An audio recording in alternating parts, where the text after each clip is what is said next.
A freezing November rain hammered against the cracked windshield as Lena Carter sat alone in her dead Honda, hands trembling on the steering wheel.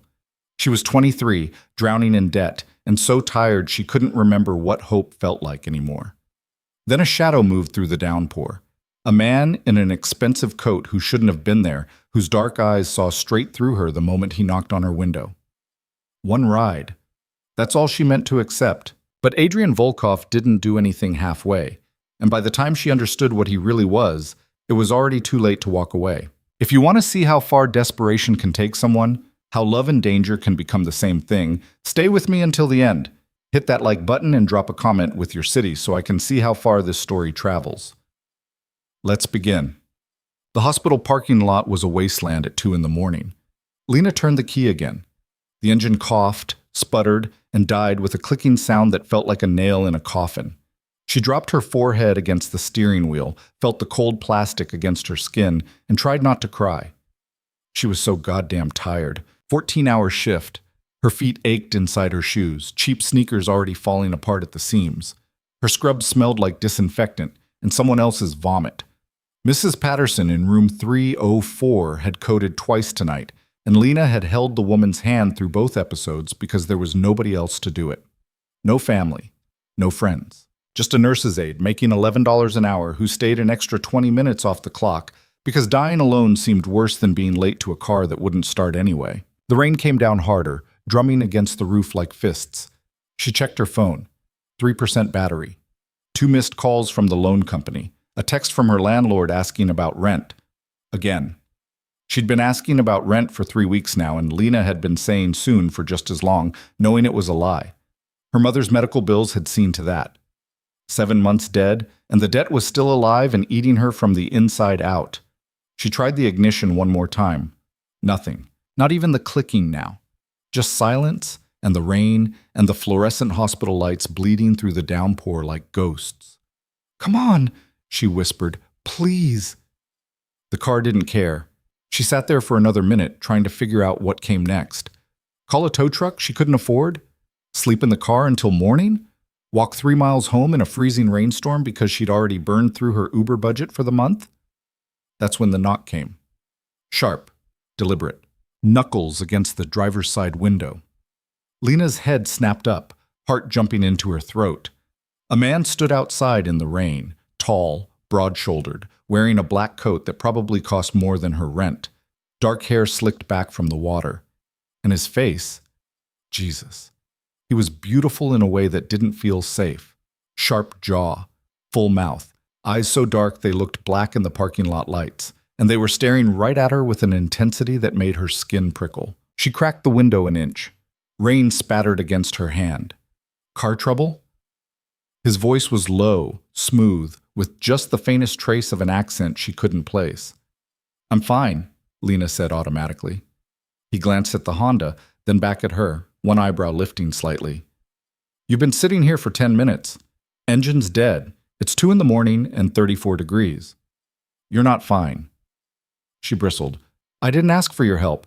"No," he agreed, "but you need it anyway." There was something about the way he said it, not condescending, not pushy, just factual, that made her defenses stumble. She looked at him more carefully.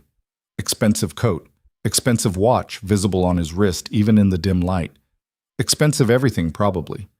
The kind of man who didn't usually hang around hospital parking lots in the middle of the night talking to broke nurses' aides. "Who are you?" she asked. "Someone who's offering you a ride." He gestured to a black Mercedes parked 3 spaces down, sleek and gleaming even in the rain. "Unless you'd rather sit here until morning." Every instinct she had screamed that this was a bad idea. Strange man. Middle of the night, too good-looking, too confident, too everything. Her mother's voice echoed in her head, "Don't trust men who look like that, baby. They always want something." But her mother was dead, and Lena was so tired, and the rain wasn't stopping. "Where are you headed?" he asked. She hesitated. "North side, near Fletcher." "I'll take you. You don't even know me." His mouth curved slightly. Not quite a smile. "No, but you look like you've had a long night, and I don't like leaving people stranded." She should say no. She knew she should say no. Why were you here? She asked instead. At the hospital, this late. Something flickered across his face, too quick to read. Visiting someone. At 2 a.m.? Complicated situation. He pulled his coat tighter against the rain. Look, you don't have to trust me, but you do have to make a choice. Freeze out here, or let me drive you home. Your call. Lena looked at her dead car, her dying phone, the empty parking lot stretching out in every direction. She unlocked the door. Well, the Mercedes smelled like leather and something else. Cologne, maybe? Subtle and expensive. The interior was warm, the heat already running, and Lena sank into the passenger seat with a sigh she couldn't quite suppress. The man slid into the driver's seat, water dripping from his coat. Up close, he was even more striking. Sharp cheekbones, a small scar above his left eyebrow, and those eyes that seemed to see too much. "Seatbelt," he said. She buckled in. He pulled out of the parking lot smoothly, the engine purring beneath them like a satisfied cat. They drove in silence for a few minutes. Lena watched the city slide past through the rain-streaked windows. Empty streets, closed storefronts, the occasional flicker of a streetlight. She was acutely aware of him beside her, one hand on the wheel, the other resting casually on the center console. His hands were elegant, long-fingered, but there was something about them that suggested they'd done harder things than drive expensive cars. "You work at the hospital?" he asked. "Nurse's aide," Lena said. "Night shift. Long hours." "Yeah." "You like it?" She almost laughed. "Does anyone really like wiping up bodily fluids for minimum wage?" "Then why do it?" "Because people need help and somebody has to show up." She glanced at him. Not everyone gets to do what they want. He was quiet for a moment, something shifting in his expression. "No," he said finally. "They don't." "What about you?" she asked. "What do you do?" "Business." "That's vague." His mouth quirked again. "It's complicated." "So was your hospital visit, apparently." He shot her a look, amused, maybe, or appraising. "You always this direct?" "Only when I'm too tired to lie." He laughed. Actually laughed. It was a low, rough sound, like he didn't do it often. "Fair enough." They turned onto Fletcher, passing the check-cashing place and the liquor store with the broken sign. Lena's neighborhood wasn't dangerous exactly, but it wasn't safe either. Just a liminal space where people like her lived because they couldn't afford anywhere better. "Which building?" he asked. "The one with the green door, 3rd floor." He pulled up to the curb and put the car in park, but he didn't move to let her out. Instead, he turned to look at her fully, and Lena felt the weight of his attention like a physical thing. "What's your name?" he asked. She hesitated. Giving her name felt like crossing a line she couldn't uncross. "Lena," she said finally. "Adrian." He held out his hand. She took it. His grip was warm, firm, and sent a jolt of something electric up her arm that she absolutely did not want to examine too closely. "Thank you," she said, "for the ride." "You're welcome." But he didn't let go of her hand. "Can I ask you something, Lena?" "You just did." Another flicker of amusement. "When's the last time you did something for yourself?" The question hit her like a slap. She pulled her hand back. "That's not really your business." "No," he agreed. "But I'm asking anyway." She stared at him, this stranger with his expensive car and his dangerous eyes and his questions that cut too close to the bone. "I don't have time for myself," she said quietly. "I have bills, rent, responsibilities." Everyone has responsibilities. Not everyone drowns in them. Easy to say when you're driving a car that costs more than I make in 2 years. "You think money makes things easier?" There was something dark in his voice now, something that suggested he knew exactly how heavy things could get, regardless of how much you had in the bank. Lena reached for the door handle. "I should go. Wait." He pulled a card from his jacket pocket and held it out to her. "In case your car doesn't start, or you need a ride, or what? Or you want to do something for yourself for once." She took the card, heavy stock, embossed lettering, just a name, Adrian Volkov, and a phone number, no company, no title. "What kind of business are you in, Adrian?" she asked. He smiled, and it was the kind of smile that promised trouble, the kind that takes care of problems. Before she could ask what that meant, he leaned across the console, close enough that she could smell his cologne, feel the heat radiating off him, and opened her door from the inside. "Good night, Lena," he said softly. She got out, clutching the card in her hand, and watched him drive away into the rain. What? She didn't sleep. Lena lay in her tiny apartment, one room with a kitchenette that barely qualified and a bathroom where the shower only worked if you hit it at the right angle, and stared at the ceiling. Her mind kept circling back to Adrian, the way he'd looked at her, the way he'd asked when she'd last done something for herself, like he could see straight through her skin to the exhausted, desperate thing living underneath. The card sat on her nightstand. She told herself she'd throw it away in the morning. Morning came with 3 more calls from the loan company and an email from the hospital telling her that her hours were being cut due to budget constraints. 14 hours a week. That's what she had now. 14 hours at $11 an hour minus taxes, and rent was due in 9 days. The math didn't work. It hadn't worked for months, but she'd been juggling it anyway, paying half of this bill, dodging that one, eating ramen and telling herself things would get better. But there was no better coming. Just more debt, more exhaustion, more nights where she sat in a dead car and wondered how the hell she'd ended up here. She picked up the card, told herself she was just curious, dialed the number. He answered on the second ring. "Lena." Her heart jumped. "How did you—" "Caller ID." A pause. "I wasn't sure you'd call." "I wasn't sure I would either." "But you did." "Yeah." "Why?" She closed her eyes. "Because I'm tired of drowning." Silence on the other end. Then, "Have dinner with me." "Adrian, not a date, not an obligation, just dinner. You need to eat anyway, and I'd like to see you again." "Why?" she asked. "You don't even know me." "No, he agreed. "But I'd like to." Every rational part of her brain was screaming no. This man was a stranger, dangerous, too smooth, too confident, too interested in someone like her. But the card was still in her hand, and she was still drowning, and maybe, just maybe, she was tired of being invisible. "Okay," she whispered. "Tonight, 7. I'll pick you up." He hung up before she could change her mind. He arrived exactly at 7 in a different car, a black Audi this time. Just as expensive, just as sleek. Lena had changed into the one decent dress she owned, a simple black thing she'd worn to her mother's funeral, and felt immediately out of place when she slid into the passenger seat. Adrian, on the other hand, looked like he'd stepped out of a magazine. Charcoal suit, white shirt open at the collar, hair perfect. And when he looked at her, his eyes went dark with something that made her stomach flip. "You look beautiful," he said.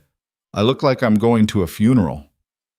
"You look," he said carefully, "like someone who deserves better than she's been getting." She didn't know what to say to that. He took her to a restaurant she'd only seen from the outside, the kind of place with white tablecloths and waiters in vests, and a wine list that probably cost more than her monthly salary. She felt every eye in the room turn toward them as they walked in, felt the weight of her cheap dress and her scuffed shoes. But Adrian's hand was warm on the small of her back, guiding her to a private table in the corner, and when he pulled out her chair, she sat.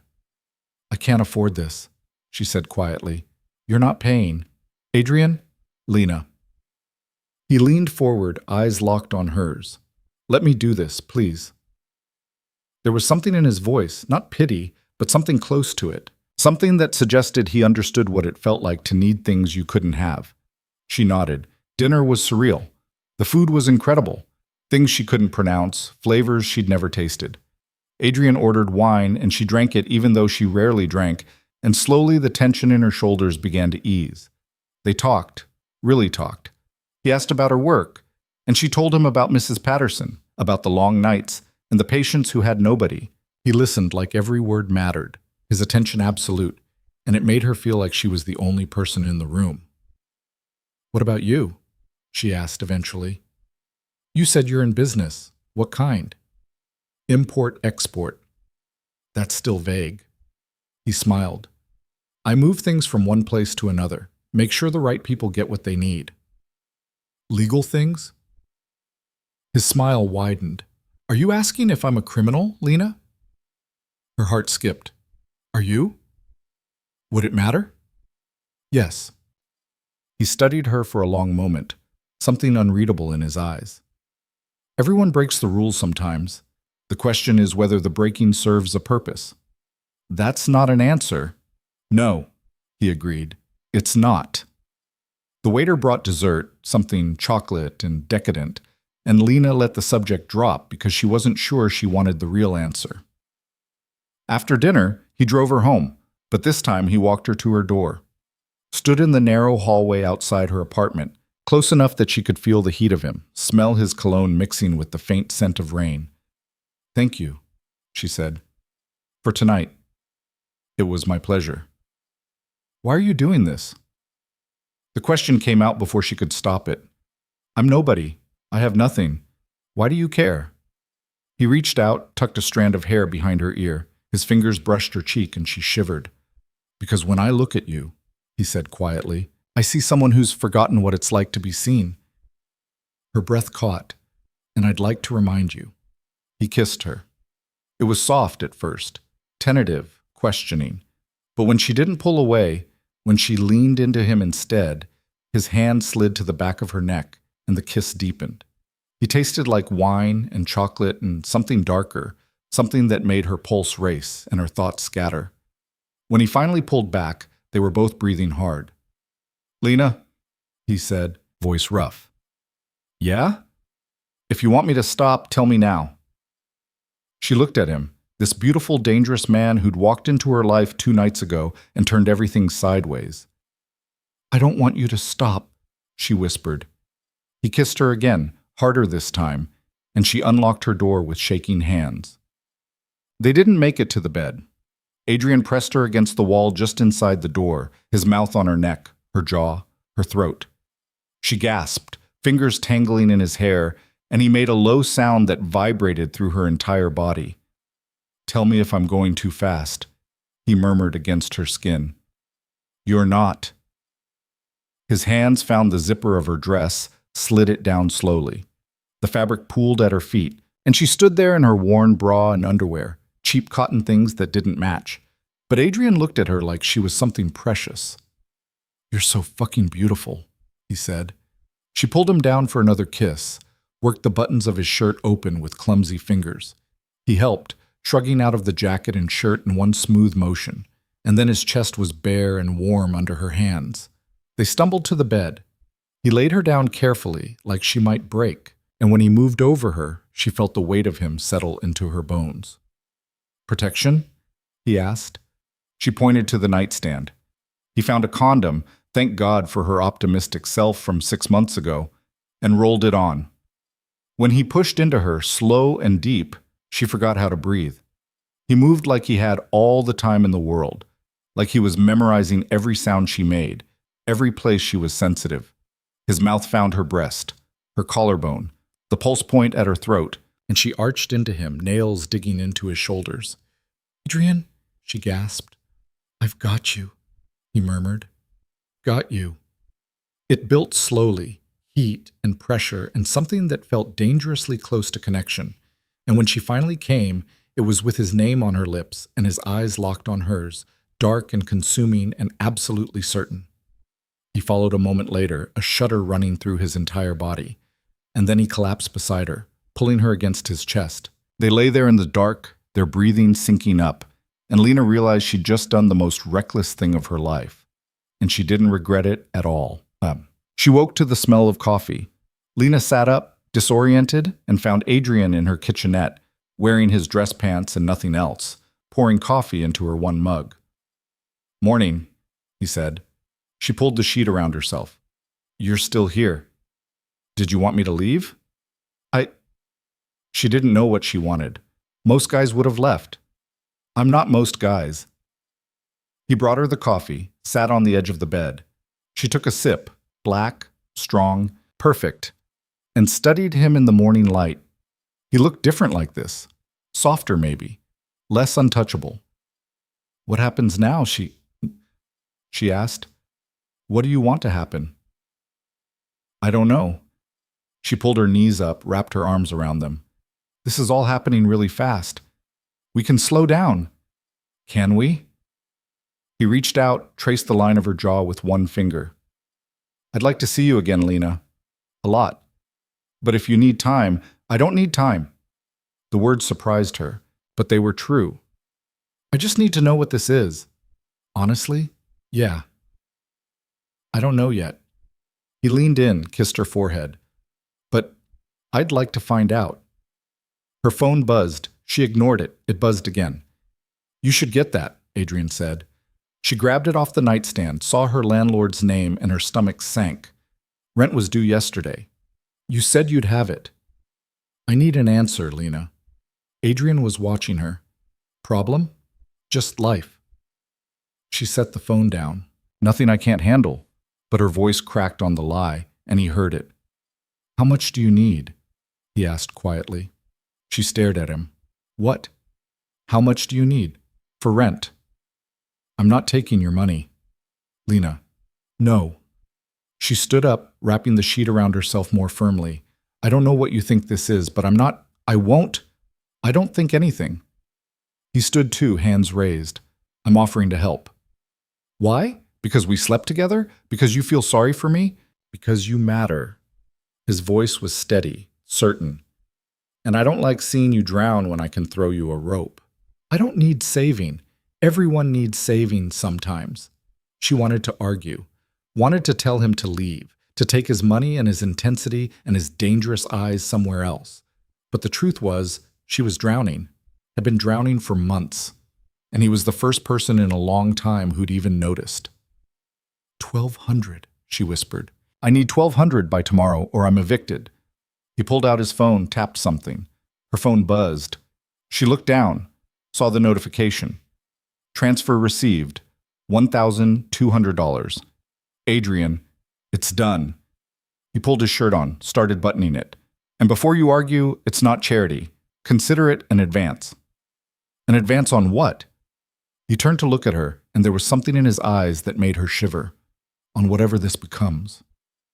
He left before she could respond, and Lena stood there in her tiny apartment holding her phone and trying to figure out if she'd just been saved or if she'd just made a deal with someone far more dangerous than she'd realized. The days that followed were a blur. Adrian called every day, texted her good morning, took her to dinner again, then again, sent flowers to the hospital, expensive, extravagant arrangements that made her coworkers whisper and stare, showed up at her apartment with takeout and stayed until dawn, and every time she tried to pull back, tried to slow down, he looked at her with those dark eyes and asked, "Why are you running from something good?" And she didn't have an answer, because it was good. He was good, attentive, generous, fascinated by every detail of her life. He asked about her mother, and when she cried, he held her without trying to fix it. He asked about her dreams, and when she said she didn't have any anymore, he told her that was bullshit. Everyone had dreams. They just forgot how to reach for them. He made her feel seen, cherished, important, but there were cracks, small ones at first.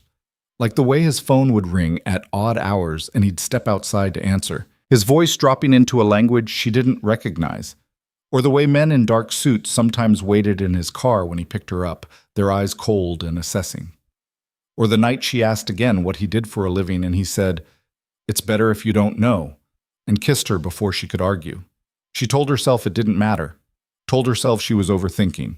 But then Detective Sarah Mills showed up at the hospital.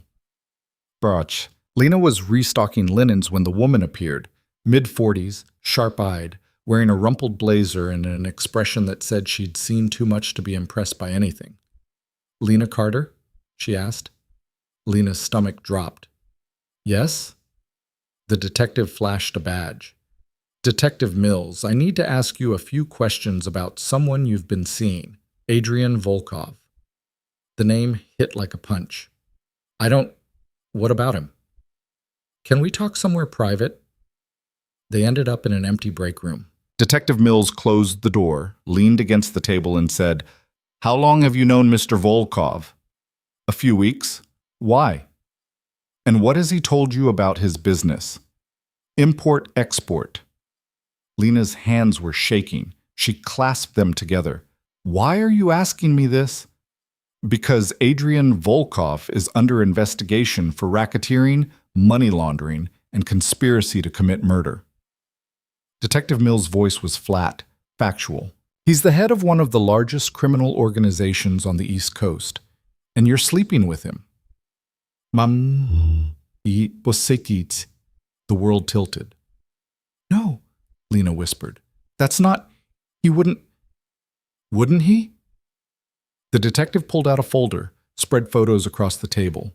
Surveillance shots. Adrian in a warehouse, surrounded by men with guns. Adrian shaking hands with someone whose face was blurred out. Adrian standing over. Lena looked away before she could see what he was standing over. He's dangerous, Ms. Carter. And if you're smart, you'll stay far away from him. I don't believe you. You don't have to believe me. But you should ask yourself why a man like him is interested in someone like you. The words cut deep, but Lena forced herself to meet the detective's eyes. Get out. Ms. Carter. Get out. Detective Mills gathered her photos, slid them back into the folder. When you're ready to talk, and you will be, call me. She left a card on the table. Before it's too late. She left, and Lena sat there alone, staring at the card and trying not to fall apart. She didn't call Adrian that night, or the next. He texted, called, showed up at her building, but she didn't answer the door. She needed time to think, to process, to figure out if everything Detective Mills had said was true or if it was some kind of setup, some kind of lie. But the photos were real. She'd seen them. And deep down, in the part of herself she didn't want to examine, she'd always known something was off. Nobody was that perfect, that generous, that interested in someone like her unless they wanted something. On the third night, he stopped trying, and Lena realized she missed him, missed the way he looked at her, the way he made her feel, the way he'd pulled her out of drowning and given her something to hold on to, even if that something was built on blood and lies. She picked up her phone, dialed his number. He answered immediately. Lena, we need to talk, she said. Yes, he agreed. We do. He came to her apartment an hour later, and the moment she opened the door, she saw the truth in his eyes. He knew that she knew. And he looked tired, worn down, like he'd been expecting this conversation and dreading it in equal measure. Detective Mills paid me a visit, Lena said. Adrian's jaw tightened. I know. You know. I have people watching you, making sure you're safe. Safe from what? From enemies who might use you to get to me. He stepped inside, closed the door. Lena, is it true? She cut him off. What she said about you. He looked at her for a long moment. Then, yes. The word hung between them like a knife. You're a criminal. I run an organization, yes. You've killed people. Yes. No hesitation, no excuses. Lena sank onto the couch, her legs giving out. Why didn't you tell me? Because I wanted you to see me, not what I do. They're the same thing, Adrian. No. He knelt in front of her, took her hands. They're not. What I do is survival, strategy, power. But what I am with you, that's real. How can I believe that? Because I've never lied to you. I've avoided, deflected, but I've never lied. His grip tightened, and I'm not lying now when I say I care about you, more than I should, more than is safe. For who? You or me? Both. She pulled her hands back. I can't do this, Adrian. I can't be with someone who... Then don't. He stood, and there was something broken in his eyes. Walk away. Right now. I won't stop you. Just like that? Just like that. He moved to the door, hand on the knob. But before you decide, ask yourself one thing. What? He turned to look at her. When's the last time anyone made you feel the way I do? And then he left. Lena sat there in the silence, her heart racing, her mind spinning, because the answer was never. And that terrified her more than anything Detective Mills had said. She didn't sleep that night, just stared at the ceiling and replayed every moment with Adrian like a film she couldn't pause. His hands on her skin, his voice in the dark, the way he'd looked at her when he said he'd never lied. And maybe that was the worst part. She believed him. About everything except the one thing that mattered. He was dangerous. But so was being alone. By morning, Lena had convinced herself to stay away. She deleted his number from her phone, though she'd already memorized it. Threw away the flowers he'd sent. Told herself this was the smart choice, the safe choice, the only choice that made sense. Then her landlord called. "Lena, we have a problem." She pressed the phone to her ear, already feeling the dread settle in her chest. "What kind of problem?"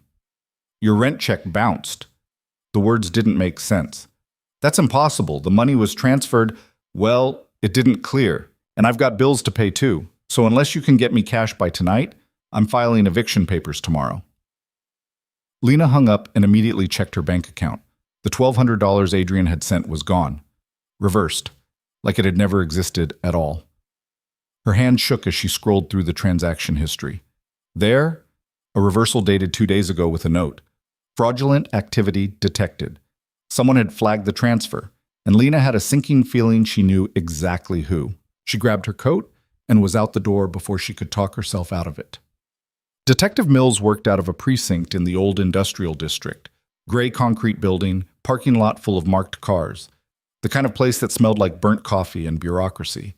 Lena found her in a cramped office on the 3rd floor, hunched over a desk covered in files and empty takeout containers. "Ms. Carter." Mills looked up, unsurprised. "I was wondering when you'd show up." "You reversed the transfer," Lena said flatly. "I flagged suspicious activity on your account. Yes, money from a known criminal enterprise tends to raise red flags." Mills leaned back in her chair. "You're welcome, by the way." "Welcome? I'm about to be evicted." "Better evicted than dead." Lena slammed her hand on the desk. "You don't get to make that choice for me." "Actually, I do. It's called protecting a witness."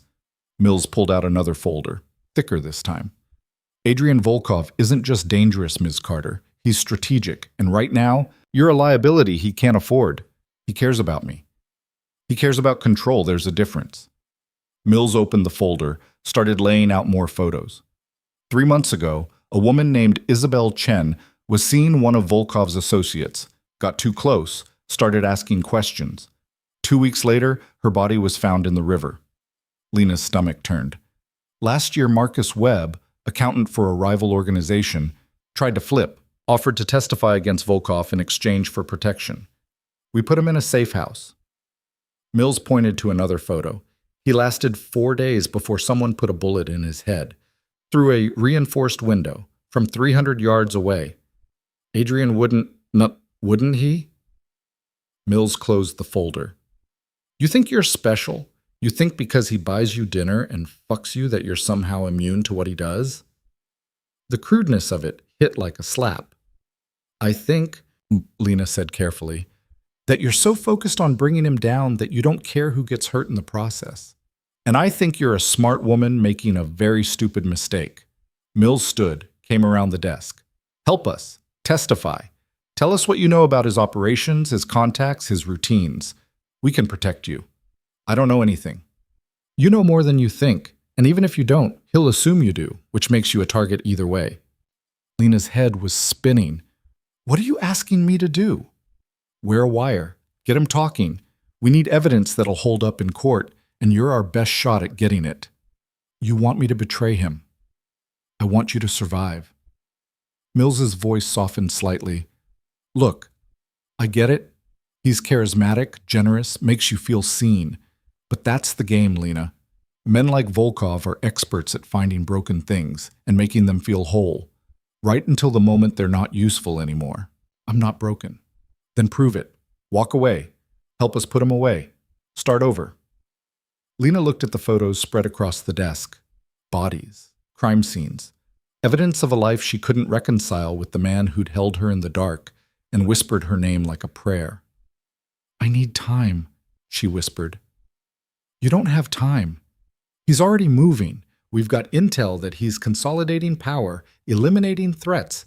It's only a matter of days before I said I need time. Mills stared at her for a long moment, then sighed. 48 hours. That's all I can give you. After that, we're moving forward with or without you. Lena left without another word. She went back to work that night, even though she wasn't scheduled. Needed the distraction, needed to feel useful, normal, like her life wasn't imploding in real time. Mrs. Patterson had been moved to hospice. Room 304 was empty now, stripped of sheets and waiting for the next dying person who'd need someone to hold their hand. Lena cleaned it anyway. She was wiping down the bedside table when her phone buzzed. Unknown number. Don't trust the police. Her blood went cold.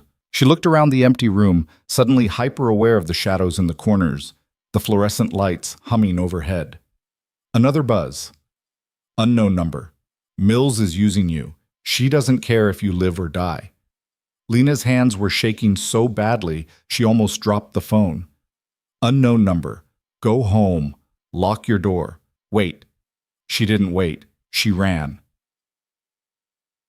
Whooped. Her apartment building looked the same as always. Peeling paint, broken mailboxes, the faint smell of weed drifting from the second floor. But when Lena reached her door, she found it unlocked. She knew she'd locked it. Always locked it. She pushed it open slowly, hand reaching for the pepper spray in her purse, and froze. Adrian sat on her couch. Not the polished, controlled version she'd come to know. This one looked like he'd been through hell. Shirt untucked, sleeves rolled up, a cut above his eyebrow that had bled and dried, and his eyes, when they met hers, were furious. You went to see Mills, he said. Not a question. How did you, I told you, I have people watching you. He stood, and Lena took an involuntary step back. What did you tell her? Nothing. Don't lie to me, Lena. I'm not. She came to me first, remember? Showed me photos, told me you were a criminal. I went to ask her why she reversed the money you sent. His expression shifted. She did what? Flagged it as fraudulent, got it reversed. Now I'm getting evicted and she wants me to wear a wire and help her arrest you. Adrian was silent for a long moment. Then he laughed, a harsh, bitter sound. Of course she does. Is it true? Lena asked. What she said. About Isabel Chen. About Marcus Webb. Isabel got involved with Dmitry Kozlov, one of my lieutenants. When she found out what he was, she threatened to go to the police. Dmitry handled it. Handled it? He killed her. Adrian's voice was flat. Without my knowledge or permission, I had him dealt with. Dealt with. He's dead, Lena. What more do you want me to say? She felt sick. And Marcus Webb? Was going to testify against me in a federal case. Would have put me away for 20 years and destroyed everything I've built. So yes, I had him killed. The casual way he said it, like he was discussing the weather, made her knees weak. You're a monster, she whispered. Yes. He moved closer, and she backed into the wall. I am.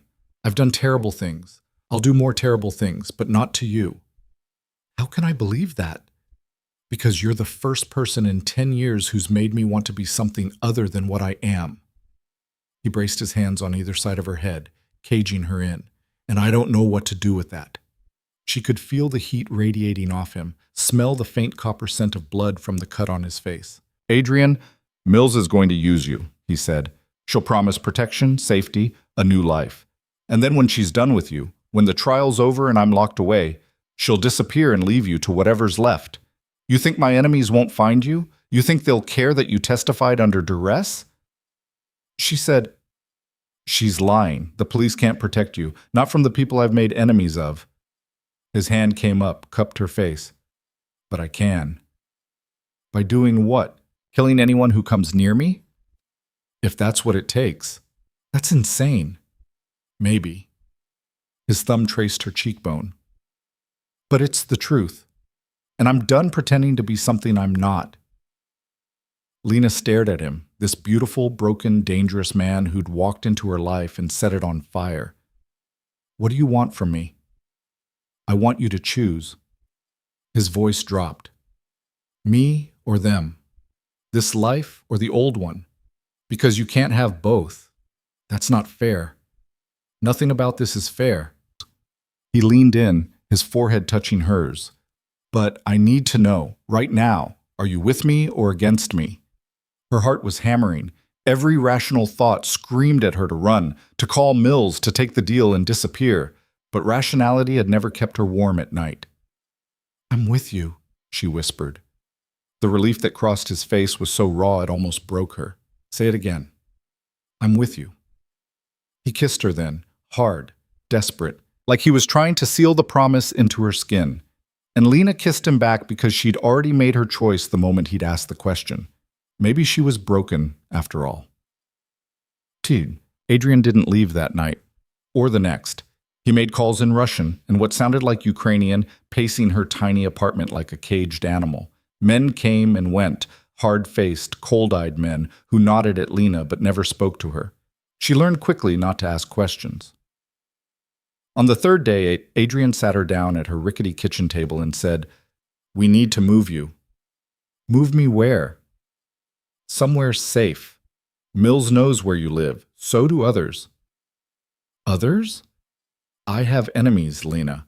People who'd use you to get to me. As long as you're here, you're exposed." She looked around her apartment, the peeling wallpaper, the shower that barely worked, the view of a brick wall. It wasn't much, but it was hers. "What about my job?" "You'll quit." "Adrian, I'll take care of you. Money, housing, whatever you need. But you can't stay here and you can't keep working at that hospital. It's not safe." "So what, I just disappear? Leave my entire life behind?" "You didn't have much of a life to begin with." He said it gently, but it still stung. "And what you did have was killing you. I'm offering you a way out." "Into what?" "Hiding, being your kept woman, into being with me." He took her hand. "Fully. No more hiding, no more pretending. You want to know what I do? I'll show you. You want to be part of this world? I'll bring you in. But it has to be all or nothing." Lena pulled her hand back. "You're asking me to give up everything." "I'm asking you to choose something better." "Better?" She laughed, but there was no humor in it. "You kill people, Adrian. You run a criminal empire. How is that better?" "Because you matter in it." His voice was steady, certain. "In your old life, you were invisible, drowning, alone. With me, you're protected, valued, seen. By a monster. By someone who loves you." The words hung between them like a gunshot. Lena stared at him.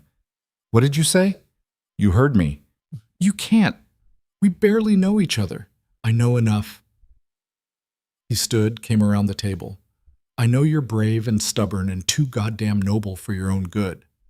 I know you stayed 20 extra minutes with a dying woman because you couldn't stand the thought of her being alone.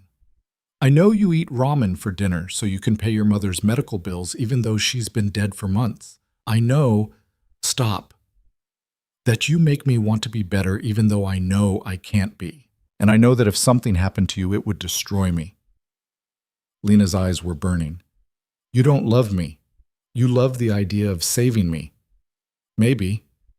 He pulled her to her feet, held her close. "Or maybe I just love you. Does the reason matter?" "Yes." "Why?" "Because I need to know it's real." "It's real, Lena. It's the most real thing I've ever felt." He kissed her forehead, her temple. "And I'm terrified of it." She closed her eyes, let herself lean into him. "What happens if I say yes?" "We disappear for a while, let things cool down. I have a place upstate, secure, private. We go there until I can handle Mills and whoever else is circling." "Handle how?" "However I need to." "That's not an answer. It's the only one I have." He pulled back to look at her. "I can't promise you safety. I can't promise you normal, but I can promise you'll never be invisible again." And maybe that should have scared her more than it did. "Okay," she said quietly. "Okay? I'll go with you." The smile that crossed his face was almost boyish. "Pack light. We leave in an hour." "What?" "The house upstate wasn't a house. It was an estate. Sprawling stone structure hidden behind gates and woods, the kind of place that screamed money and secrets. Adrian drove them there himself in yet another car, this one a Range Rover with tinted windows. Lena watched the city disappear in the rear-view mirror and tried not to feel like she was making the biggest mistake of her life. "How long have you had this place, she asked. 4 years. Bought it under a shell company." He glanced at her. "No one knows about it except my inner circle." "How many people is that?" 3, now 4. She looked out the window at the trees rushing past. "What do you do here?" "Think, plan, hide when I need to." He reached over, took her hand. "It's safe, Lena. I promise." The house was beautiful in a cold, impersonal way. Marble floors, high ceilings, furniture that looked expensive but unused. Adrian showed her to a bedroom that was bigger than her entire apartment, with a king-size bed and windows overlooking the forest. "This is yours," he said, "if you want your own space." "Where's your room?" He pointed down the hall. 2 doors down." She looked at the bed, then back at him. "I don't want my own space." Something heated in his eyes. "You sure?" "Yeah." He kissed her then, slow and deep, and they didn't make it 2 doors down. They made it to the bed in her room, clothes falling away in a trail of fabric and need. This time was different, slower, like he was trying to memorize every inch of her, every sound she made. And when he moved inside her, his eyes locked on hers, she felt something shift in her chest. This wasn't just sex anymore. This was something terrifying and inevitable and completely out of her control. After, they lay tangled together, his fingers tracing idle patterns on her skin. "Tell me something true," she said. "Like what?" "Anything. Something you've never told anyone else." He was quiet for a long time. Then, "I was 17 when I killed my first man." Lena's breath caught, but she didn't move. "He was my father's second in command. Found out my father was skimming from the organization, planning to run. Came to kill him." Adrian's voice was distant, like he was watching it happen all over again. "I walked in, saw him standing over my father with a gun. Didn't think. Just grabbed a knife off the counter and put it in his throat." "What happened to your father?" "He ran anyway, got caught 3 days later. They made me watch when they killed him." "How old were you?" "Still 17. He pulled her closer. "That's when Mikhail Sokolov, the man who runs things above me, took me in. Taught me everything, how to survive, how to lead, how to bury the things that make you weak." "Is that what I am?" Lena asked quietly. "A weakness. You're the only weakness I've ever allowed myself to keep."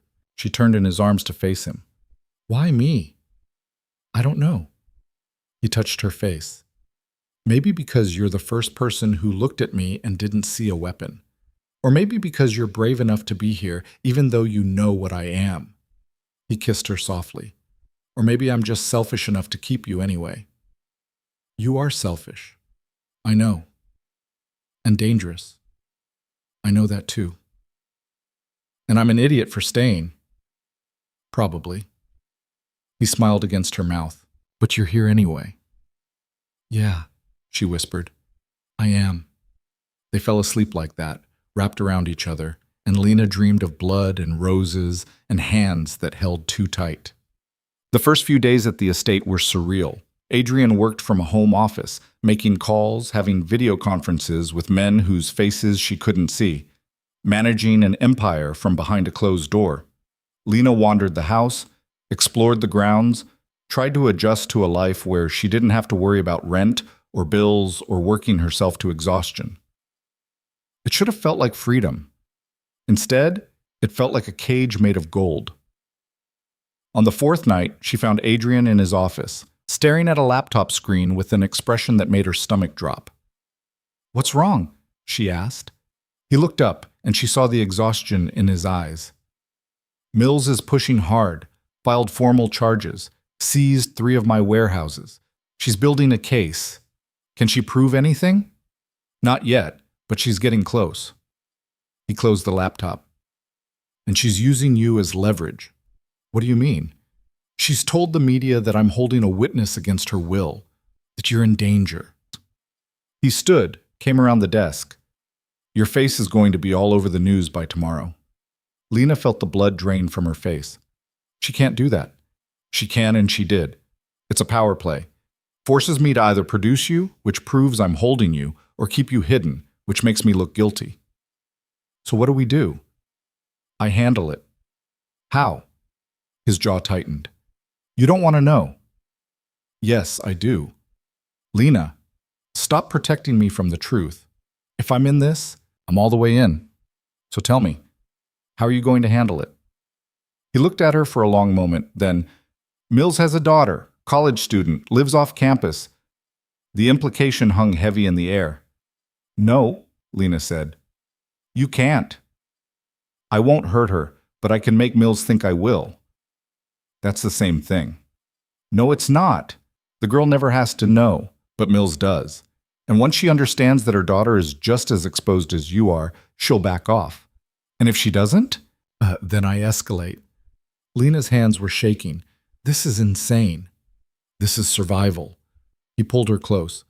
I told you this world isn't clean, but it's the world we're in, and I will do whatever it takes to keep you safe. Even if it makes you a monster, I've always been a monster, Lena. I'm just letting you see it now. She should have run, should have called Mills, turned herself in, taken whatever protection they'd offer. But she didn't, because somewhere along the way, she'd stopped being the woman who played it safe. Okay, she whispered. Okay? Do what you have to do. Just don't tell me about it. He kissed her forehead. I won't. And she hated herself for the relief she felt. 2 days later, Mills called off the media campaign. Lena saw it on the news, a press conference where the detective claimed new evidence had emerged, that the investigation was ongoing, but the witness was no longer considered at risk. Adrian watched it with her, his expression unreadable. What did you do? Lena asked. Nothing that'll keep me up at night. She didn't ask again, but that night, when he reached for her in the dark, she felt the difference. The weight of what he'd done, what they'd both allowed, settling between them like a stone.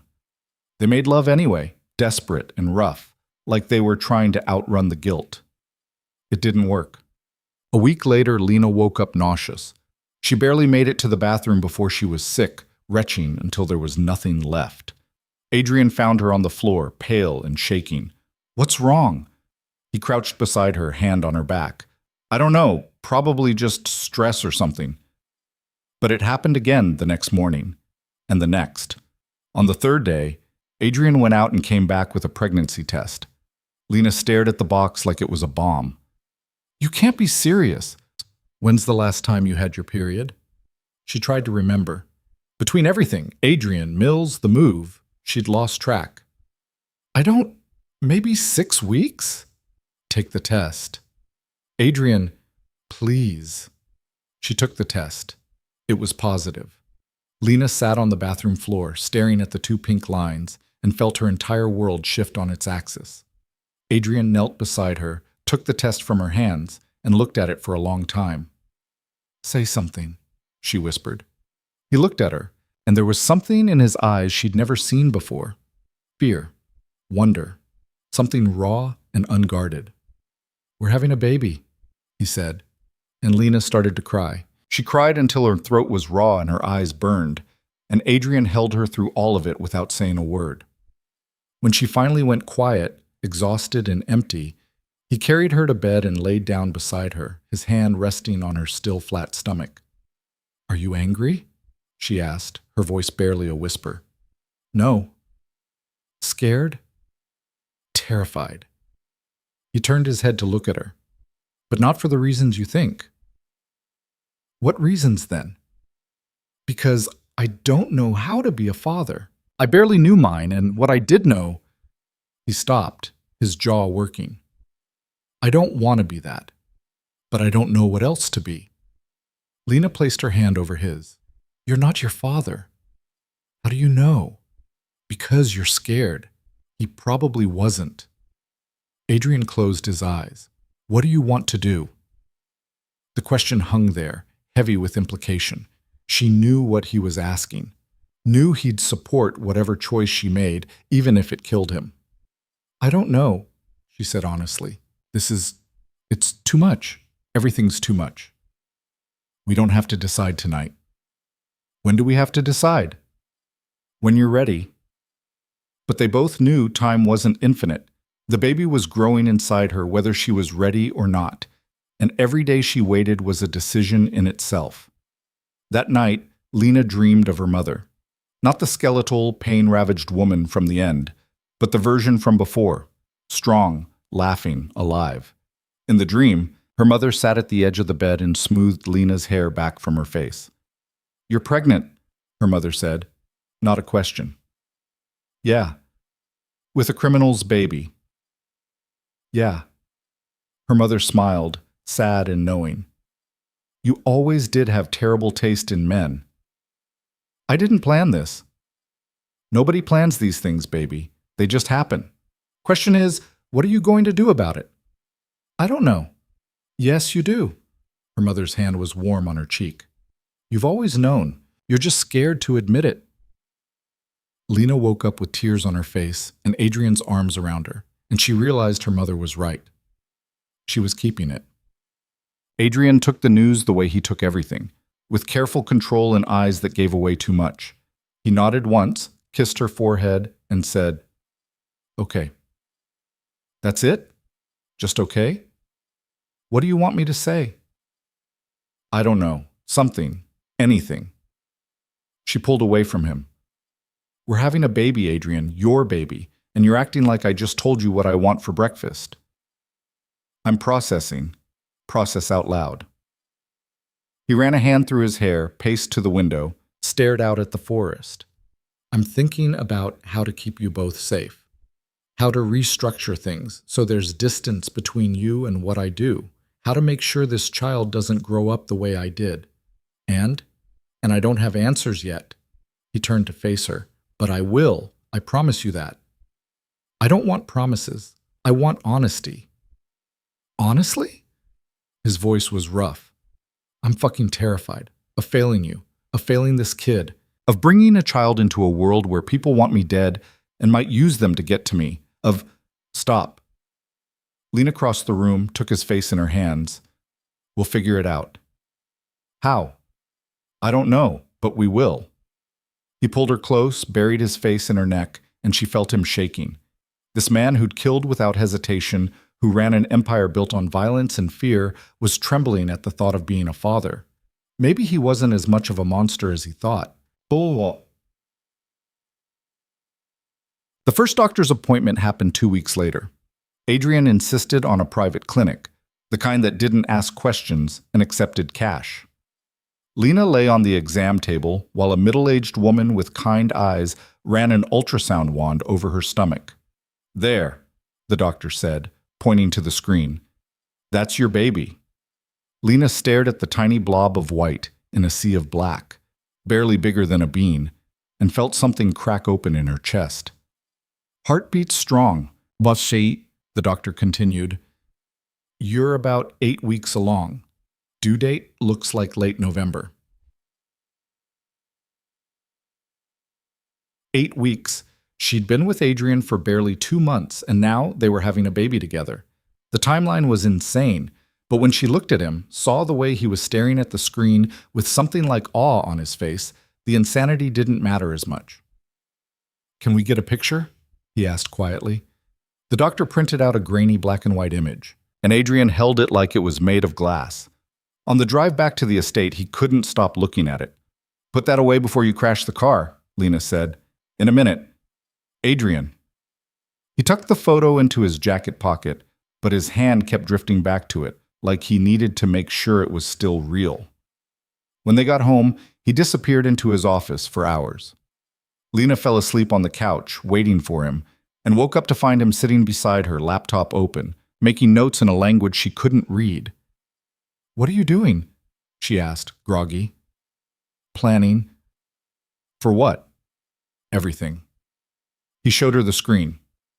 "I'm restructuring the organization, putting more distance between myself and the day-to-day operations, installing people I trust in positions where they can take over if something happens to me."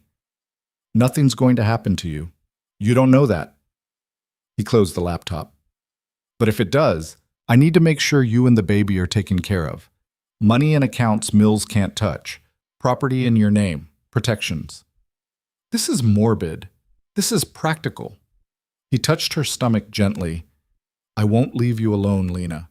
Not like your mother left you. The comparison stung, but he was right. Her mother hadn't planned to die, but she'd died anyway, and Lena had been left to clean up the mess. Okay, she said quietly. Do what you need to do. He kissed her, soft and careful, like she might break. That night, they made love slowly, his hands reverent on her skin, and afterward he talked to her stomach in Russian while she ran her fingers through his hair. She didn't understand the words, but she understood the tone. He was making promises to someone who couldn't hear them yet, and Lena hoped to hell he could keep them. The peace lasted 3 weeks. Then Viktor Koslov came to visit. Lena was in the kitchen making tea when she heard the cars, multiple engines, heavy and expensive. She looked out the window and saw 3 black SUVs pulling up the drive, and her stomach dropped. Adrian appeared in the doorway, his expression grim. Go upstairs. Who is it? Someone I need to deal with. Go. But she didn't go.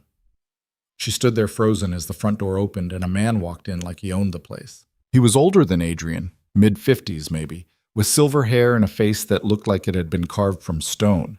Expensive suit, cold eyes, the kind of man who'd seen everything and been impressed by nothing. Adrian.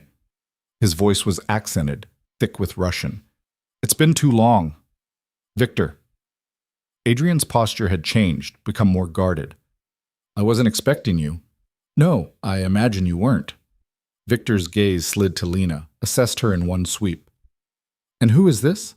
None of your concern. Everything you do is my concern. Viktor smiled, but there was no warmth in it. Especially when you're making decisions that affect the organization. We should talk in my office. We should talk right here. Viktor walked further into the room, his men fanning out behind him. I've been hearing troubling things, Adrian, that you're pulling back, delegating, restructuring in ways that suggest you're planning an exit. I'm streamlining operations. You're getting soft. Viktor glanced at Lena again. Over a woman. Adrian's jaw tightened. Careful. Or what? You'll challenge me? Viktor laughed. You forget who put you where you are, boy. Who taught you everything you know? You work for me, not the other way around. I've made you millions. And you can be replaced. Viktor pulled out a cigar, lit it slowly. The question is whether I want to go through the trouble. The threat hung in the air like smoke. Lena's hands were shaking. She pressed them against her stomach instinctively, protectively, and Viktor's eyes caught the motion. She's pregnant. It wasn't a question. Adrian moved between them.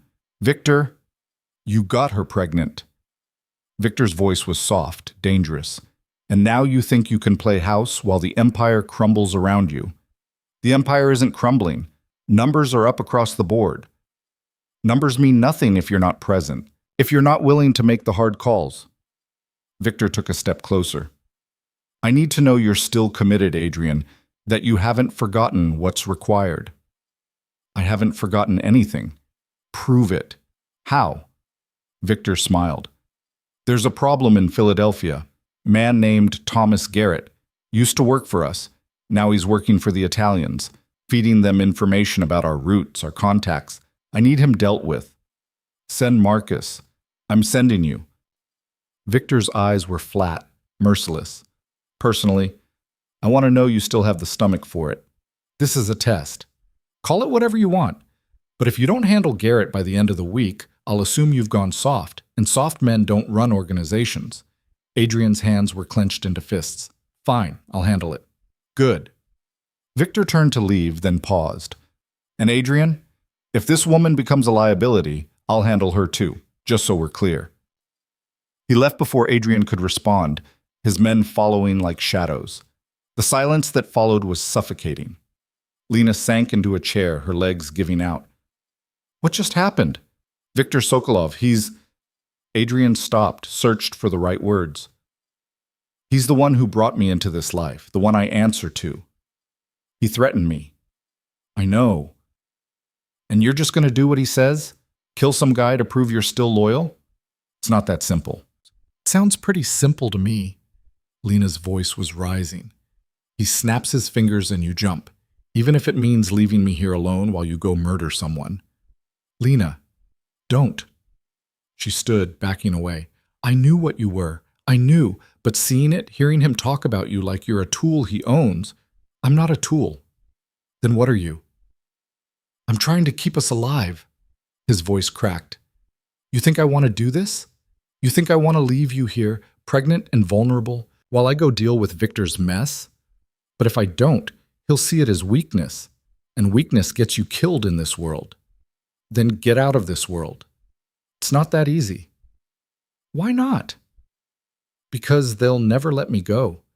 Victor, the others, they'll see it as betrayal, and they'll come after me, after you, after our child. He moved closer, desperate. I'm trapped, Lena. I have been for years, and the only way out is through. Through what? More violence? More death? Through proving I'm still valuable, still dangerous, still someone they can't afford to lose. His hands were shaking. Once I'm in that position, once I have enough power, I can negotiate, create distance, build something safer for us. And until then, I do what I'm told. Lena felt sick. When do you leave? Tomorrow. How long? Few days. Maybe a week. And what am I supposed to do? Just sit here and wait? You're supposed to stay safe. He reached for her, but she pulled away. I'll leave men here. Good ones. They'll protect you. I don't want your men. I want you. I know. His voice broke. I know. But he left anyway. The estate felt different without Adrian. Colder. Emptier. The men he'd left behind, 4 of them, stone-faced and armed, kept their distance, but Lena felt their presence like a weight. She was being watched, protected, guarded, imprisoned. She tried to distract herself, read books from Adrian's library, walk the grounds, made lists of baby names she'd never show anyone. But the hours crawled by, and every time her phone rang, her heart jumped into her throat. On the 3rd night, Adrian called. Are you safe? He asked. Yeah, your guys are very thorough. Good. Are you... She couldn't finish the question. Not yet. Tomorrow. Adrian, you don't have to... Yes, I do. A pause. I'm sorry, Lena, for all of this. I know. I love you. The words still surprised her, even though he'd said them before. I love you too, she whispered. He hung up, and she sat there in the dark, one hand on her stomach, trying not to think about what he was going to do tomorrow.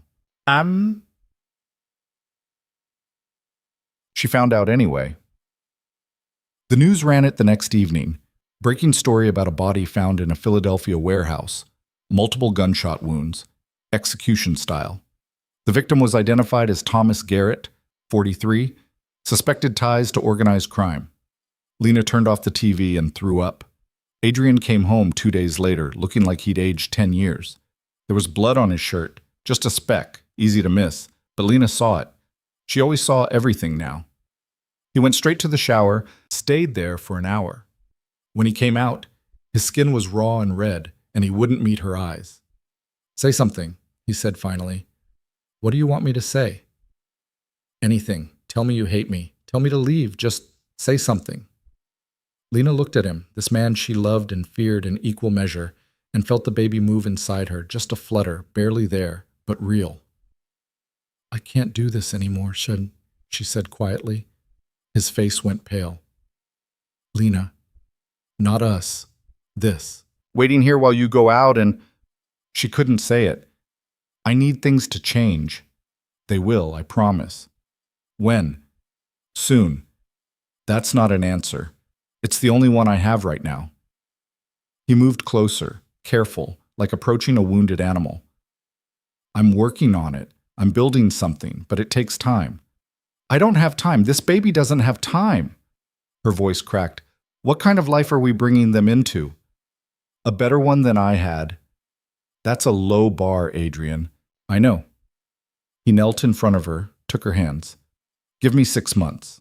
6 months to restructure everything, to get Victor off my back, to create something sustainable. And if I can't make this work, then we'll leave, disappear, start over somewhere he can't find us. You really think that's possible? I have to believe it is. His grip tightened. Because the alternative is losing you. And I won't survive that. Lena looked down at him, at the desperation in his eyes, and made a choice. 6 months, she said. But if things aren't different by then, they will be. I swear it. She wanted to believe him, needed to believe him, so she did. The months that followed were a strange kind of purgatory. Adrian was gone more than he was home, handling Victor's demands, consolidating power, building whatever he was building. When he was there, he was attentive, brought her vitamins, made sure she ate, talked to the baby in Russian while she fell asleep. But there was a distance now. A wall he'd built between who he was with her and who he had to be out there. Lena felt it every time he came home with blood under his fingernails. Her belly grew. The baby kicked harder. She spent hours on video calls with an obstetrician who asked no questions and accepted cash. Picked out nursery colors she wasn't sure they'd ever use. Wondered if she was bringing a child into the world or into a war zone. In her 5th month, Detective Mills showed up at the estate. Lena was in the garden when the cars arrived. Unmarked sedans, federal agents spilling out like ants. Mills walked straight up to her, badge out, face grim. Lena Carter, you're under subpoena to testify before a grand jury regarding the criminal activities of Adrian Volkov. Lena's blood went cold. I don't know anything. You know plenty, and you're going to tell us, or you're going to jail for obstruction. You can't do this. I'm pregnant. Which is why we're giving you a choice. Mills stepped closer. Testify willingly, help us put Volkov away, and we'll give you full immunity. You and the baby walk away clean, or refuse, and we charge you as an accessory to murder. I haven't done anything. You've been living off his money, benefiting from his crimes. That makes you complicit. Mills pulled out a folder, showed her photos. More surveillance, more evidence. We know he killed Thomas Garrett. We know he's ordered at least 6 other executions in the past 3 months. We know he's consolidating power to take over Viktor Sokolov's entire operation. Lena's head was spinning. When? Well, grand jury convenes in 2 weeks. You have until then to decide. Mills handed her a card. For what it's worth, I hope you make the right choice. For your kid's sake. She left, and Lena stood there shaking, the card burning in her hand. When Adrian came home that night, she told him everything. He listened in silence, his face carved from stone. What do you want to do? He asked finally. I want this to be over. That's not an option. Then I want you to tell me the truth, all of it. She grabbed his arm. Are you taking over Victor's operation? A pause, then, yes. Why didn't you tell me? Because it's dangerous, and the less you know, the safer you are. I'm subpoenaed to testify, Adrian. I'm already in danger. I'll handle it. How? By making more threats? By hurting more people? Her voice rose. When does it end? When I'm powerful enough that no one can touch us. And if you don't get there in time, if Mills forces me to testify, his eyes went dark, then you don't show up. They'll arrest me. Not if you're gone. She stared at him. You want me to run. I want you safe. You and the baby. If that means disappearing for a while, then yes. Where would I even go? I have contacts. Safe houses in places Victor doesn't operate. You'd be comfortable, protected. Alone. For now. And when can I come back? He didn't answer, and that was answer enough. Lena pulled away from him, wrapped her arms around her growing belly. You're asking me to give up everything. Again, I'm asking you to survive. This isn't surviving. This is hiding. Sometimes they're the same thing. He reached for her, but she stepped back. Lena, please, I can't lose you. Then change. Really change. Not in 6 months. Now. I can't. You mean you won't? I mean, if I walk away now, Victor will kill me. And then he'll kill you and the baby to make a point. Is that what you want? She wanted to scream, to hit him, to run. But she was 6 months pregnant and running out of options. "I need time to think," she whispered. "You have 2 weeks. Don't remind me." He left her alone in the bedroom, and Lena lay down with her hands on her stomach, feeling the baby kick against her palms. "I'm sorry," she whispered to the life growing inside her. "I'm so sorry." The decision came 5 days later in the worst possible way. Lena was shopping in town, one of Adrian's men trailing at a distance, when she saw them. 2 men in a car across the street watching her with cold, calculating eyes. She recognized one of them from the photos Mills had shown her. One of Victor's people. Her blood turned to ice. She called Adrian immediately. "They're following me," she said, trying to keep her voice steady. "Who?" "Victor's men. I'm sure of it." A string of Russian cursing. "Where are you?"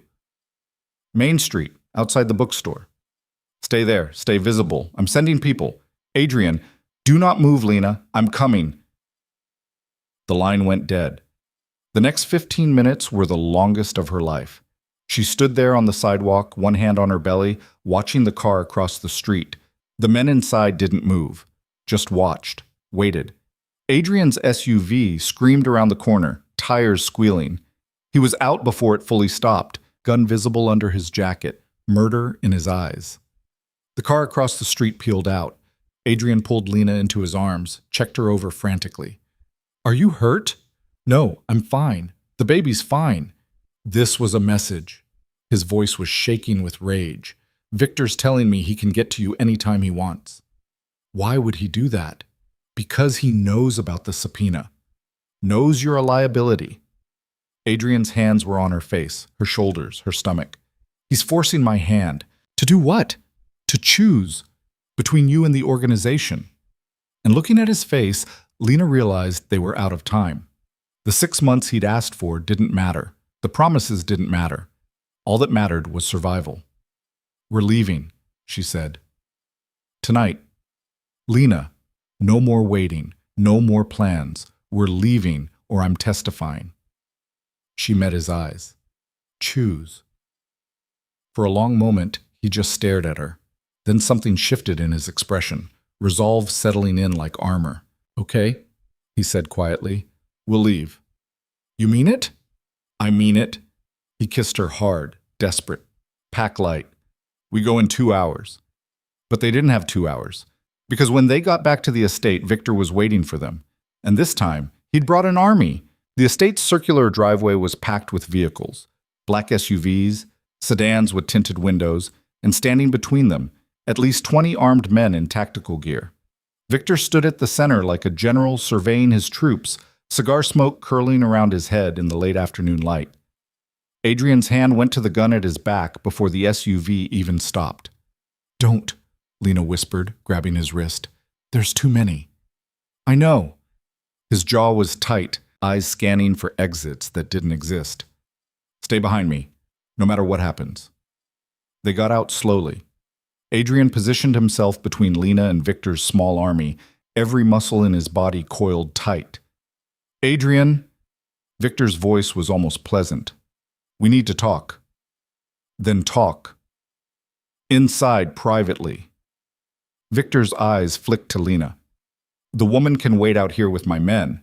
"No, that wasn't a request. And I'm not asking permission." Adrian's voice dropped to something dangerous. "She comes with me, or we don't talk at all." Victor studied them both for a long moment, then shrugged. "Fine, but leave your weapon." Adrian hesitated, then slowly pulled the gun from his waistband and handed it to one of his own men. Lena watched the exchange with her heart hammering against her ribs. She'd never seen Adrian unarmed before. Vulnerable. They walked into the house together, Victor's men forming a corridor they had no choice but to walk through. Inside, Victor dismissed everyone with a wave of his hand. "I said privately." The room emptied until it was just the 3 of them in Adrian's study, the place where he'd spent months planning a future that was currently disintegrating. Victor settled into Adrian's chair like it belonged to him. Maybe it did. "You've been busy," Victor said, pulling up something on his phone. He turned the screen toward them. Security footage. Lena recognized the bookstore, the street, herself standing frozen on the sidewalk. My men tell me you seemed quite distressed today. Pregnancy hormones? Lena's hands instinctively went to her stomach. Call off your dogs, Adrian said. They're not dogs. They're insurance. Victor set the phone down. I've invested years in you, Adrian. Taught you everything. Put you in a position of power. And now I hear you're planning to run away with your pregnant girlfriend and abandon everything we've built. I'm not abandoning anything. I'm restructuring. You're getting weak. Victor's voice cracked like a whip. I've seen it before. Man finds a woman, thinks he can have both worlds, family and the life. It never works. I can make it work. No, you can't. Because the moment you choose her over the organization, you become a liability, and liabilities get eliminated. The threat hung in the air, sharp and clear. Lena felt the baby kick hard against her ribs, like it could sense the danger. So what do you want? Adrian asked quietly. I want you to prove where your loyalty lies. Victor stood, walked to the window overlooking the grounds. Detective Mills has subpoenaed your woman to testify. That's a problem. I'm handling it. By running? That's not handling it, that's cowardice. Victor turned to face them. There's a simpler solution. Lena's blood went cold. She knew what he was going to say before the words left his mouth. Kill her. Adrian moved faster than Lena had ever seen him move, had Victor by the throat and slammed against the wall before the older man could blink. Don't you fucking dare! Victor's men burst through the door, guns drawn, at least 6 of them, all aimed at Adrian's head. Let him go, Adrian. Victor's voice was strained but calm. Unless you want to die right here. Adrian's hands were shaking with rage, but he released Victor and stepped back. Victor straightened his collar, his expression never changing. You see? This is exactly what I'm talking about. You're compromised, emotional, making decisions with your heart instead of your head. She's pregnant with my child. Then you should have been more careful. Victor pulled out a handkerchief, wiped his neck. The child is unfortunate collateral damage, but necessary. I won't do it. Then I will. The words were simple, final. Lena's legs gave out. She sank into a chair, one hand pressed to her mouth to keep from screaming. Adrian looked at Victor, then at the guns pointed at his head, then at Lena. She watched the calculations running behind his eyes, the desperate search for an exit that didn't exist. There's another way, Adrian said finally. I'm listening. Let me take her somewhere far, somewhere she can't testify even if she wanted to, somewhere your enemies can't reach her. His voice was steady despite the tremor in his hands. I'll stay here, keep running things. You'll have my full commitment. Without her. Without her. Lena stared at him. Adrian, no. It's the only way. He wouldn't look at her. Couldn't. You'll be safe. The baby will be safe. That's what matters. What about you? I'll survive. I always do. Victor considered this, tapping his cigar against the windowsill. Where would she go? I have a place in New Zealand. Remote. Under a different name. She'd disappear completely. And you'd stay here, keep building what we discussed. Yes. No contact with her. Adrian's jaw worked. No contact. For how long? Lena's voice broke. A year? 5 years? Forever? Until it's safe. Adrian finally met her eyes, and what she saw there nearly destroyed her. I'm sorry. You're sorry? She stood, fury replacing fear. You brought me into this. You got me pregnant. You made me choose you over everything else. And now you're just going to ship me off to the other side of the world? To keep you alive, yes. I don't want to be alive without you. Then you're a fool. Victor's voice cut through their argument. Love is a weakness, girl. And in this world, weakness kills you. I'm not leaving, Lena said. Yes, you are.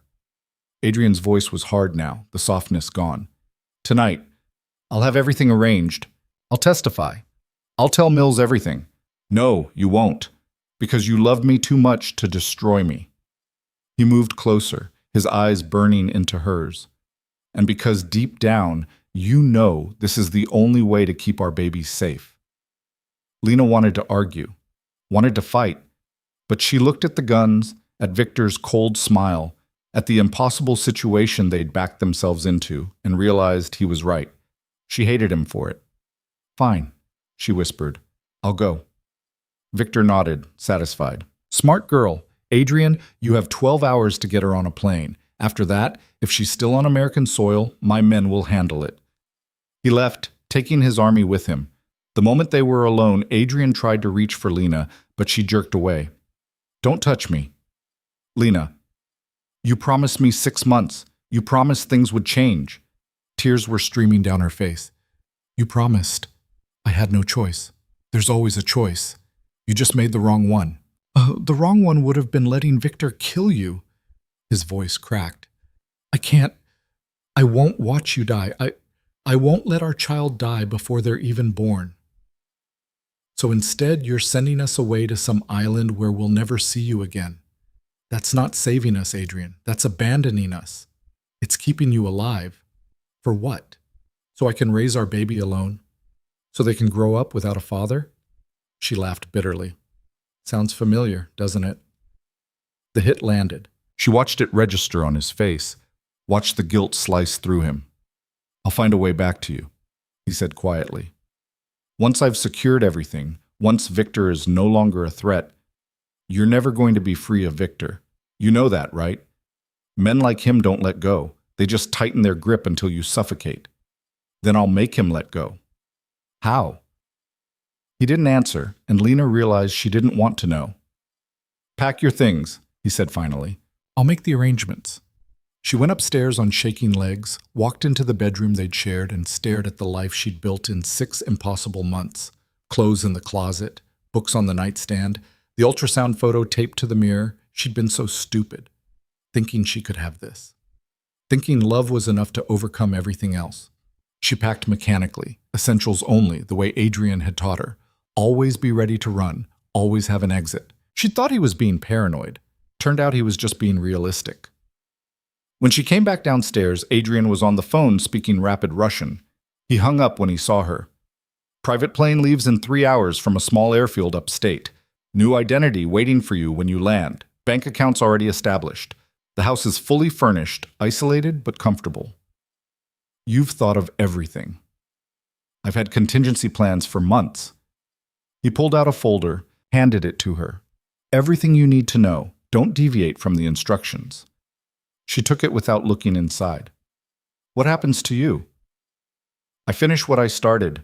Take over Victor's operation. Become powerful enough that no one can touch me. And then? Then I come find you. When? I don't know. A year, 5, 10, however long it takes. Lena looked at him, really looked at him, and saw the lie underneath. He didn't think he was coming back. This was goodbye, and they both knew it. I should have testified, she said quietly. Should have let Mills put you in prison. At least then I'd know where you were. You'd also be dead. Victor would have made sure of it. Maybe that would have been easier. Don't say that. He grabbed her shoulders. Promise me you'll live. Promise me you'll raise our child and tell them... His voice broke. Tell them their father loved them. Even if they never meet me. Promise. I can't. Promise me, Lena. She was sobbing now, ugly and desperate. I promise. He kissed her then, hard and final, tasting like salt and regret. When he pulled back, there were tears on his face too. I love you, he said, more than I've ever loved anything. I know. I'm sorry. I know that too. One of Adrian's men appeared in the doorway, cars ready. This was it, the moment where everything ended. Lena picked up her bag and walked toward the door, made it 3 steps before she turned back. If you die before you come find us, I'll never forgive you. If I die, forgiveness won't matter. It will to me. He nodded once, and she left before she could change her mind. The drive to the airfield was silent. The man driving, Marcus, one of Adrian's most trusted, kept his eyes on the road and his mouth shut. Lena was grateful. She couldn't have handled small talk. The plane was small, sleek, expensive. A pilot she didn't recognize was running pre-flight checks. A woman in a business suit waited by the stairs. "Miss Carter?" The woman smiled professionally. "I'm Diana. I'll be accompanying you to make sure everything goes smoothly. Do you have any questions?" Yeah, can I wake up from this nightmare?" Diana's smile didn't waver. "The flight is 16 hours with one refueling stop. I have documents for you to review regarding your new identity, banking information, and local contacts in Wellington." Wellington, New Zealand, literally the other side of the world. Lena climbed the stairs because there was nothing else to do. The plane was luxurious inside. Leather seats, polished wood, the kind of wealth that used to make her uncomfortable. Now, it just made her numb. She buckled in. Watched through the window as Marcus got back in the car and drove away. Watched the pilot seal the door. Watched the ground crew clear the area. The engines roared to life. Diana was talking about safety procedures, but Lena couldn't hear her over the sound of her heart breaking. The plane started moving. This was really happening. They were taxiing to the runway when Lena's phone buzzed. A text from an unknown number. "Don't get on that plane." Her blood froze. "It's a trap. Victor's men are waiting in New Zealand. You'll be dead before you land. Get off now. I can help you. Mills." Lena stared at the message, her mind racing. Was it real? A trick? How would Mills even know about the plane? Another text. "Adrian doesn't know." Victor went around him. "You have 60 seconds before takeoff." The plane was accelerating, the runway approaching. Lena looked at Diana, who was watching her with an expression that wasn't quite as professional as it had been. "I need to get off," Lena said. "I'm sorry, we're preparing for takeoff." "I said I need to get off." Lena unbuckled, stood. "Now." Diana stood too, and Lena saw her hand move to her jacket, saw the outline of a gun. Everything clicked into place. Victor hadn't agreed to let her go. He just made it look like he had, long enough to get her somewhere Adrian's men weren't watching. "Sit down, Miss Carter." Diana's voice was still pleasant, but the gun was visible now.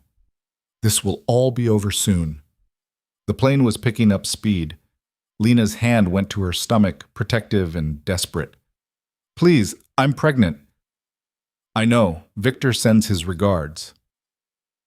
Something in Lena snapped. She'd been running, hiding, letting other people make decisions for her for too long. Her mother would have fought, would have spit in death's face and fought anyway. So Lena fought. She grabbed the nearest thing, a crystal decanter from the bar, and swung it at Diana's head. The woman ducked, brought the gun up, but Lena was already moving. She crashed into Diana, both of them falling into the aisle. The gun went off. The bullet punched through the window, and the cabin pressure exploded. Alarm screamed. The pilot was shouting. Diana's elbow caught Lena in the ribs, knocked the air from her lungs. But Lena had grown up scrappy, had learned to fight in hospital parking lots and late-night bus stops, and she wasn't about to die in a private jet at 6 months pregnant. She got her hands on the gun, twisted it away, brought it up and fired blindly. Diana screamed. The plane lurched. The pilot was trying to abort takeoff, engines screaming in reverse. Lena didn't wait. She stumbled to the door, found the emergency release, and pulled. The door blew open with a rush of wind and noise. They were still on the runway, still moving too fast, but she jumped anyway.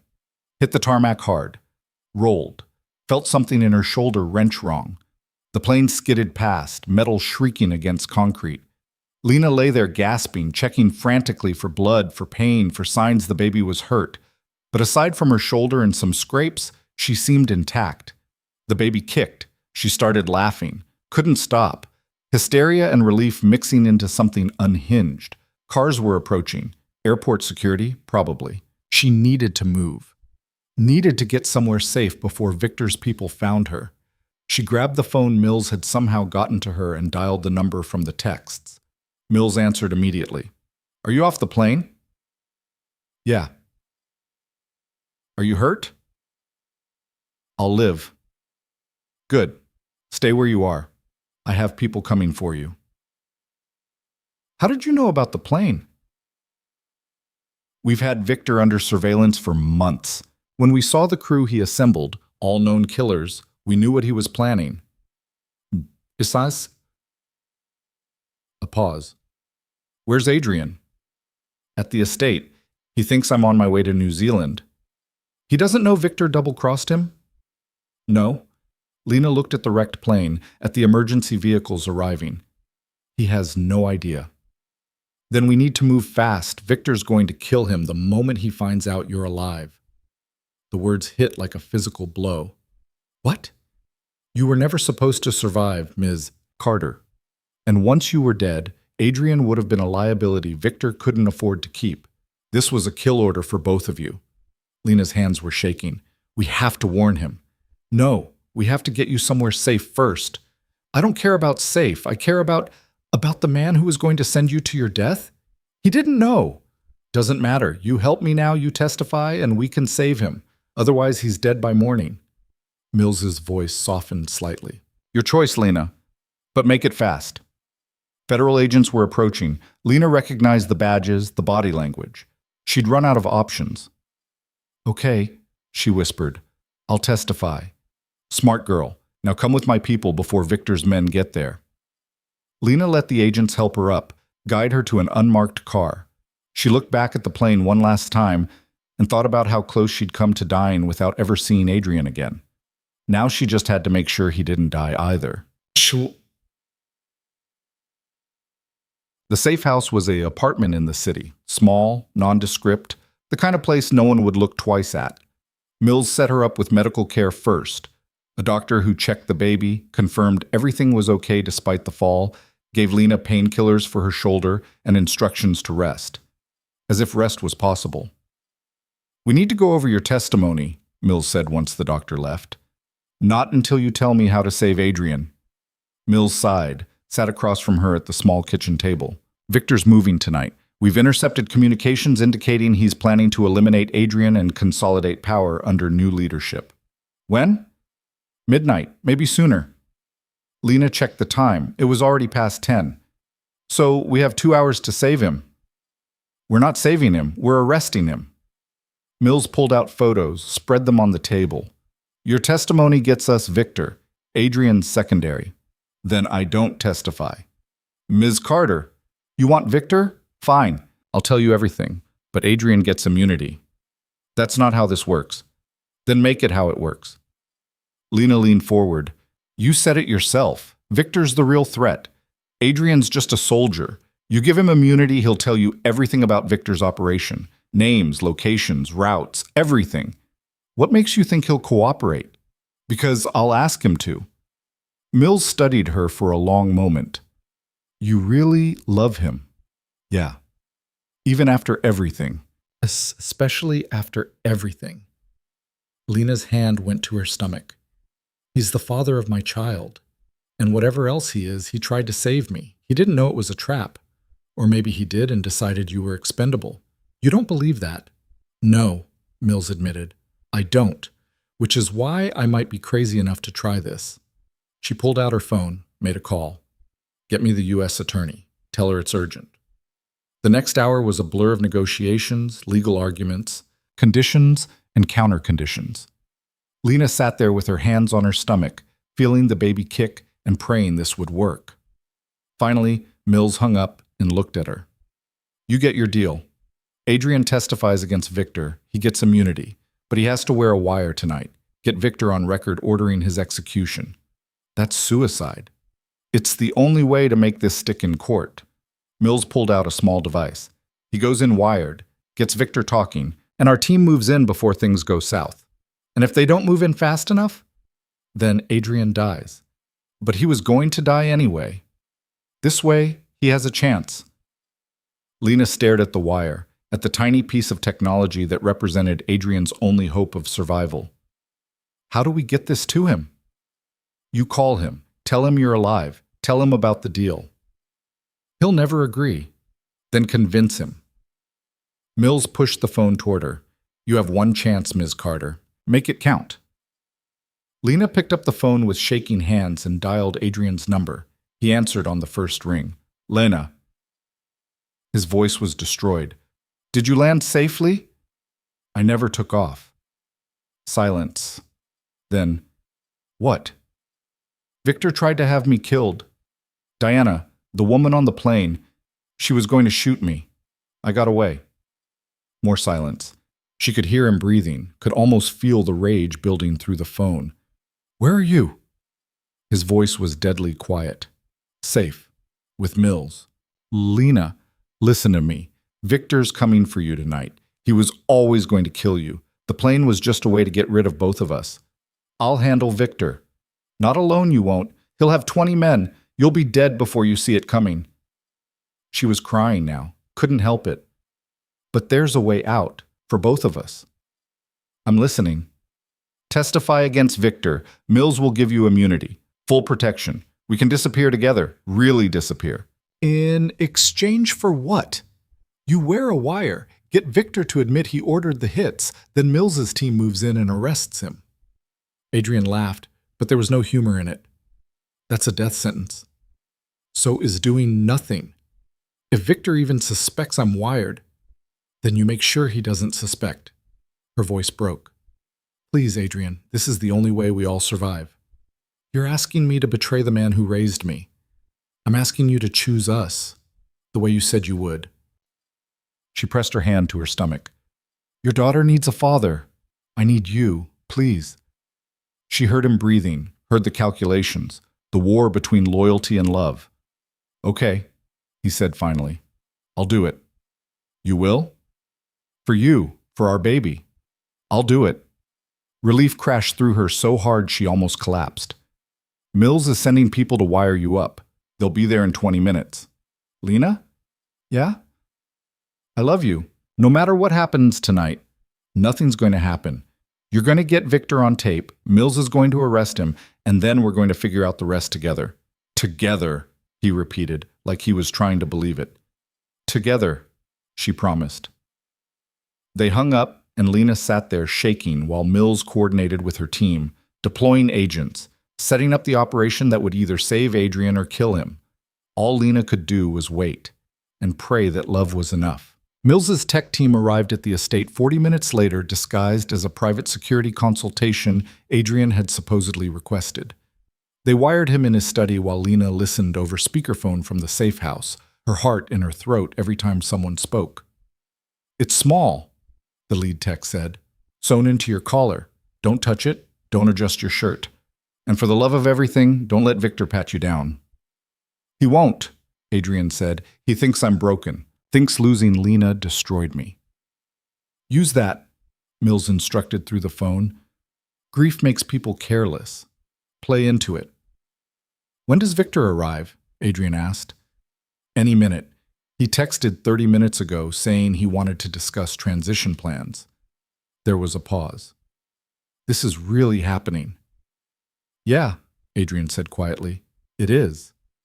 Lena wanted to tell him to be careful, to say she loved him one more time. But Mills was already talking about extraction points and backup teams and all the tactical details that separated success from disaster. We're in position, Mills said. Snipers on the perimeter, tactical units ready to breach on my signal. You get Victor talking, we get it on tape, and this ends tonight. And then? Adrian asked. Then you disappear into witness protection until the trial. After that, Mills glanced at Lena. After that, you get your family back. The line went quiet except for the sound of Adrian's breathing. He's here, Adrian said suddenly. Multiple vehicles. I'm going dark. The connection switched to listen-only mode. Lena pressed the phone to her ear so hard it hurt and listened. She heard the front door open, footsteps on marble. Victor's voice, casual and deadly. Adrian, you look terrible. Haven't been sleeping well. No, I imagine not. Losing a woman will do that to you. A pause. She made it to Wellington safely, I assume? Lena held her breath. I haven't heard from her, Adrian said. Per your instructions. Good. Clean breaks are always best. The sound of a glass being poured. Drink? No. Suit yourself. Victor moved through the room. Lena could hear his footsteps, confident and proprietary. So, let's discuss the future. With the woman gone, you're free to focus on what really matters. I'm preparing to step back. Let you take over day-to-day operations. I thought you said I was compromised. You were. But you made the right choice. Proved your loyalty. Victor's voice dropped. Though I have to ask, did you suspect? Adrian's silence stretched too long. Suspect what? He asked finally. That I never intended for her to reach New Zealand. Lena's blood turned to ice. This was it, the confession they needed. I don't know what you mean, Adrian said carefully. Don't play stupid. It's beneath you. Victor laughed. The woman was a liability from the moment Mills subpoenaed her. Sending her away wasn't enough. She had to disappear permanently. You understand that, don't you? You killed her. Adrian's voice was flat, empty. I gave the order, yes. Diana was supposed to handle it quietly during the flight, make it look like an accident. Depressurization, tragic miscarriage, body never recovered. Another sip of whatever Victor was drinking. But there was a complication. What kind of complication? The kind where your woman turned out to be more resourceful than expected. She fought back. Shot Diana, crashed the plane on the runway, and escaped. Victor's tone shifted, became harder. Which brings us to our current problem. Lena heard Adrian move. Where is she? Federal custody. Mills picked her up 20 minutes after the plane went down. A pause. Did you really think I wouldn't have people watching the airfield? If you knew she was alive, why didn't you tell me? Because I wanted to see if you knew, if you were playing me. Victor's footsteps came closer. Were you, Adrian? Playing me? No. Then why do you seem so calm?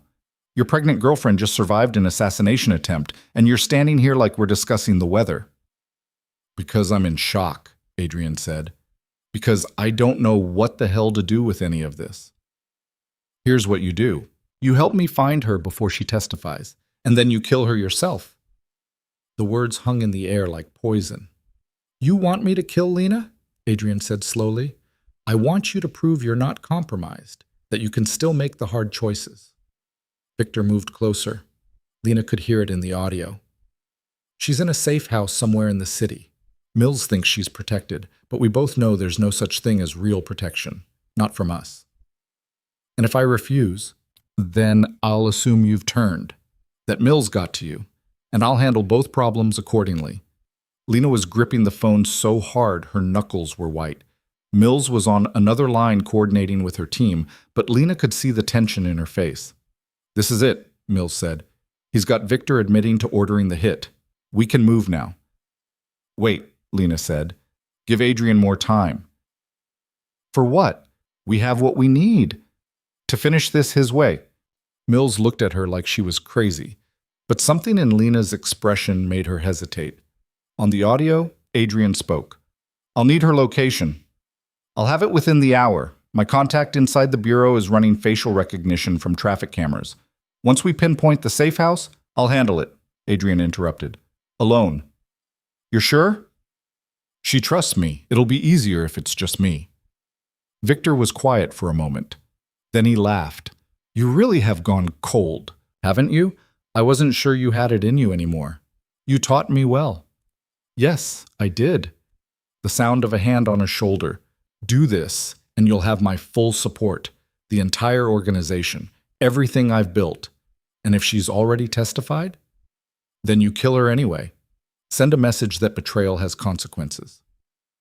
There was a pause, and Lena could hear Adrian breathing carefully, controlled. I want to do this tonight, Adrian said, before I lose my nerve. Good man. I'll have the location sent to you as soon as... The sound of movement. Fast, violent, a grunt of surprise from Victor. Then Adrian's voice, cold and clear. You're not sending me anywhere, and you're not touching her ever again. What are you... I'm done. With you, with this life, with all of it. You tried to kill the woman I love and my unborn child. Did you really think I'd just accept that? You're wired. Victor's voice was pure venom. You stupid, sentimental fool. You're wired. Yeah, and you just confessed to attempted murder, conspiracy, and about a dozen other charges. So congratulations, Victor. You played yourself.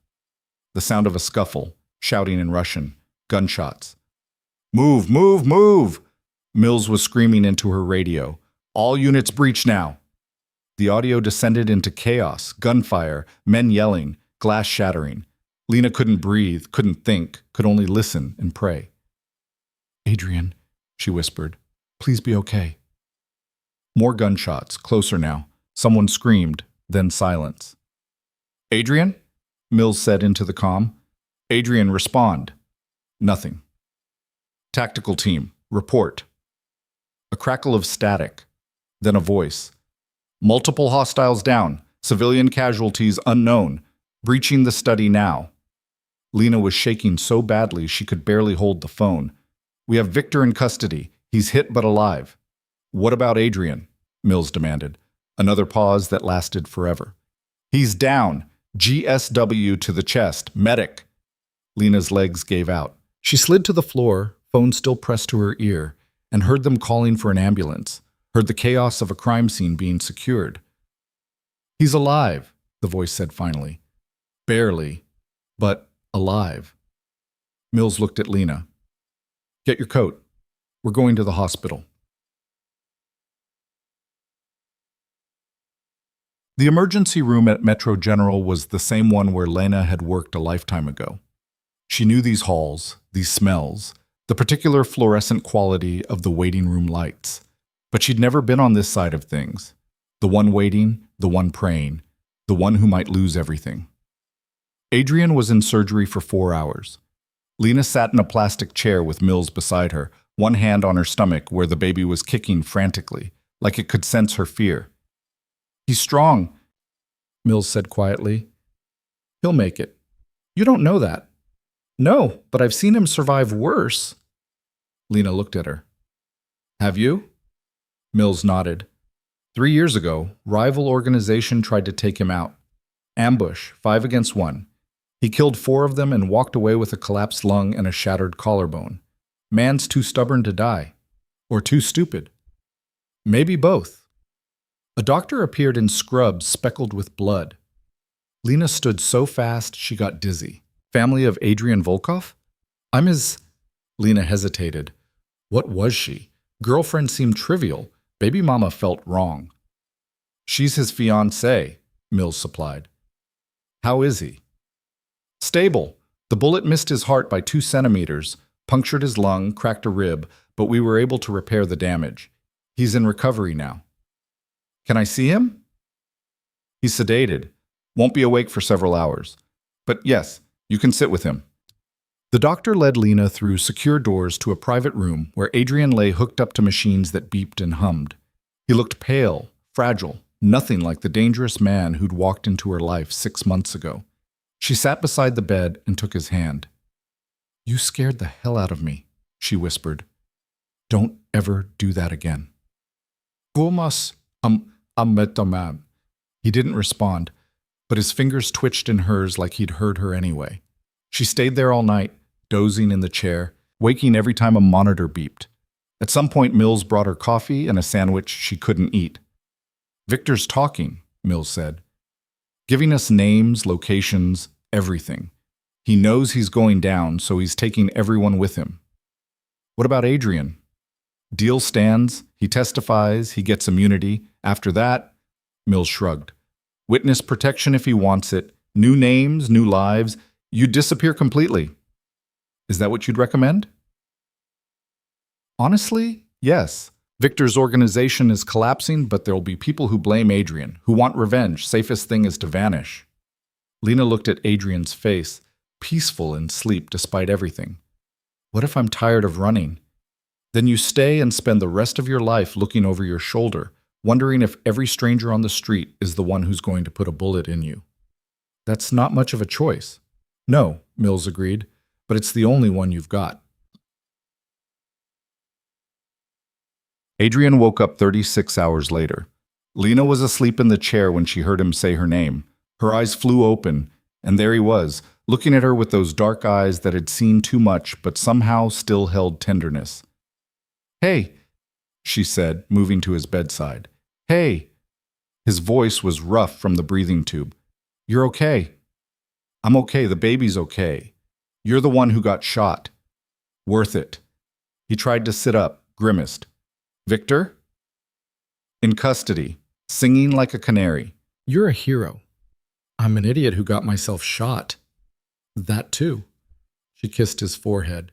But you're alive. That's what matters. He caught her hand, pressed it to his chest, where she could feel his heart beating steady and strong.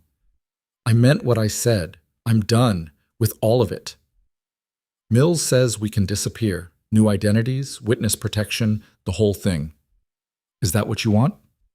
Lena thought about it, about running forever, about hiding, about raising their daughter in the shadows. I want normal, she said finally.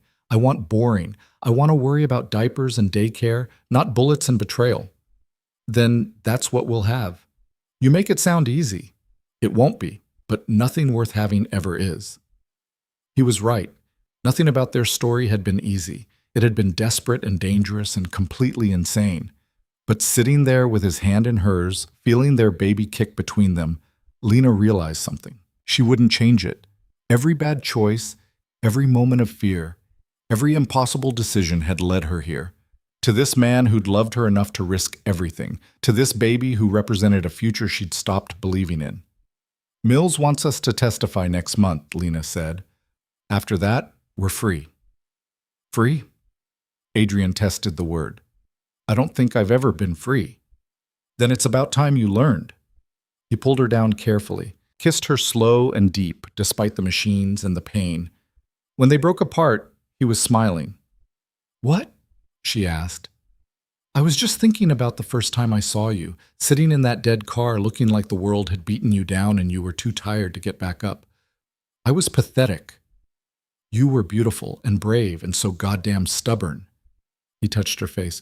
You still are. I'm also pregnant, exhausted, and wanted for testimony in a federal case. Not exactly the fairy tale.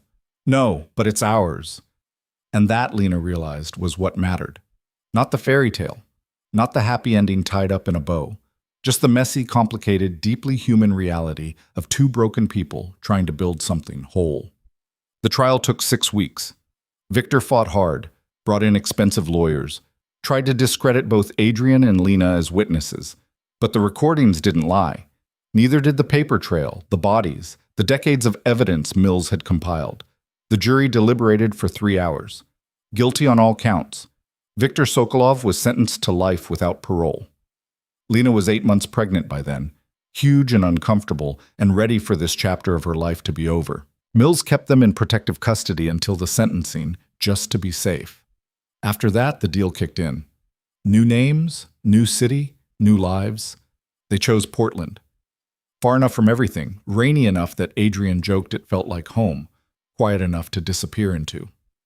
The house was small, 3 bedrooms in a neighborhood where people minded their own business. Nothing like the estate, nothing like the luxury Adrian was used to. But it had a yard and good schools nearby, and neighbors who waved when they saw you. Normal.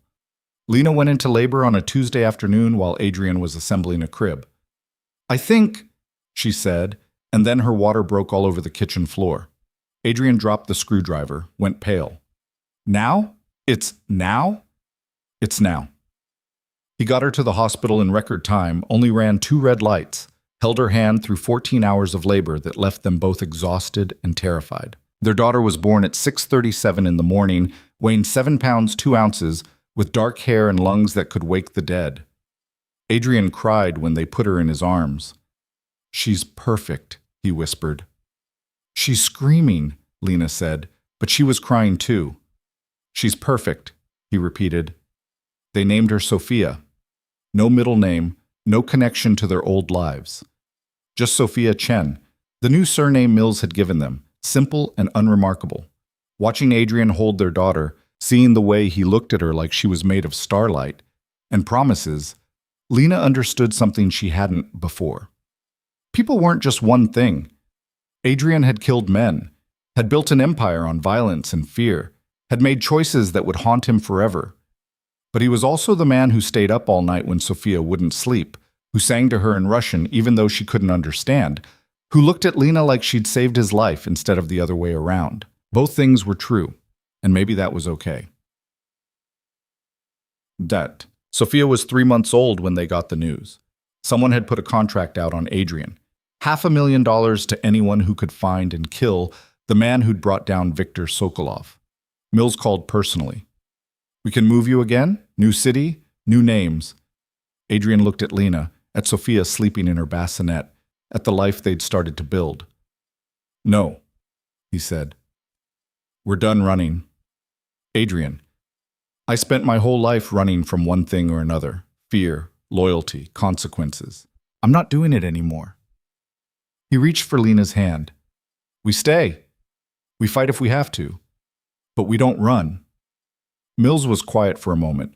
You know they'll come eventually. Let them. I'm not the man I was 6 months ago. No, Mills agreed. You're not. You're a father now. You have more to lose. Which is exactly why I'll win. Mills laughed. You really believe that? I have to. After she hung up, Lena looked at Adrian. You're sure about this? No, but I'm sure about you, about her, about us. He pulled Lena close. Whatever comes, we face it together. Together, she echoed. Sophia woke up crying, and they both moved to comfort her, this tiny person who changed everything, who represented every good choice they'd managed to make in a lifetime of bad ones. Adrian picked her up, held her against his chest, and Lena watched the transformation that happened every time. The way his shoulders relaxed, his expression softened, the violence that lived in him going quiet in the presence of something pure.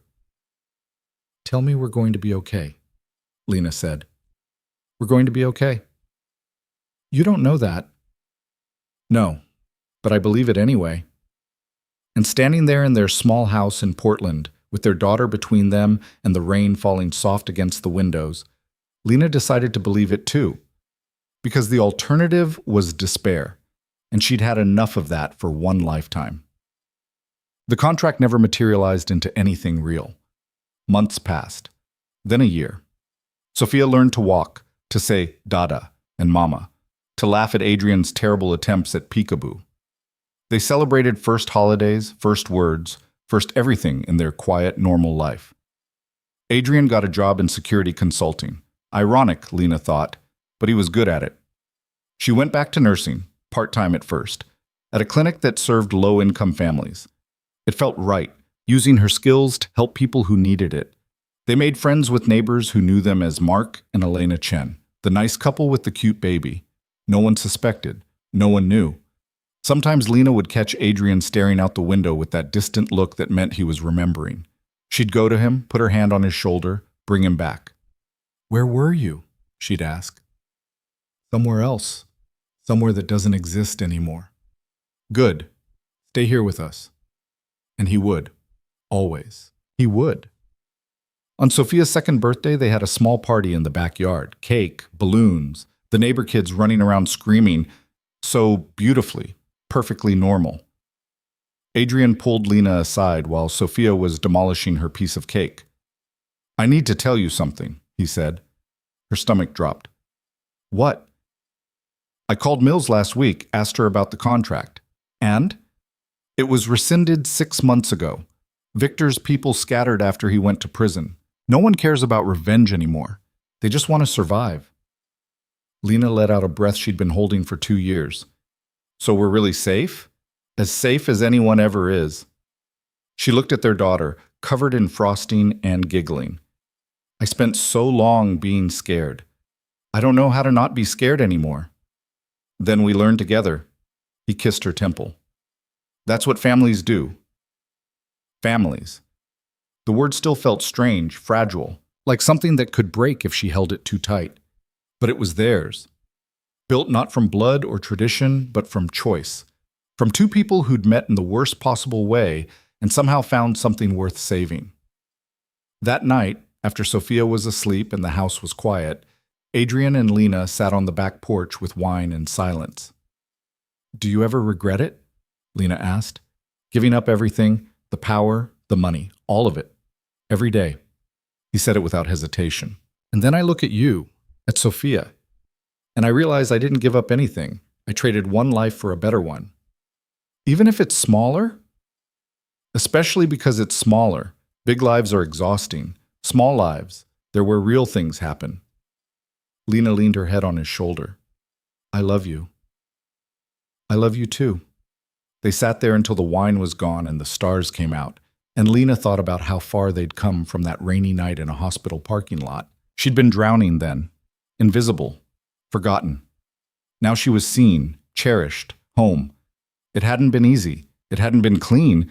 It sure as hell hadn't been safe, but it had been real. And in the end, real was enough.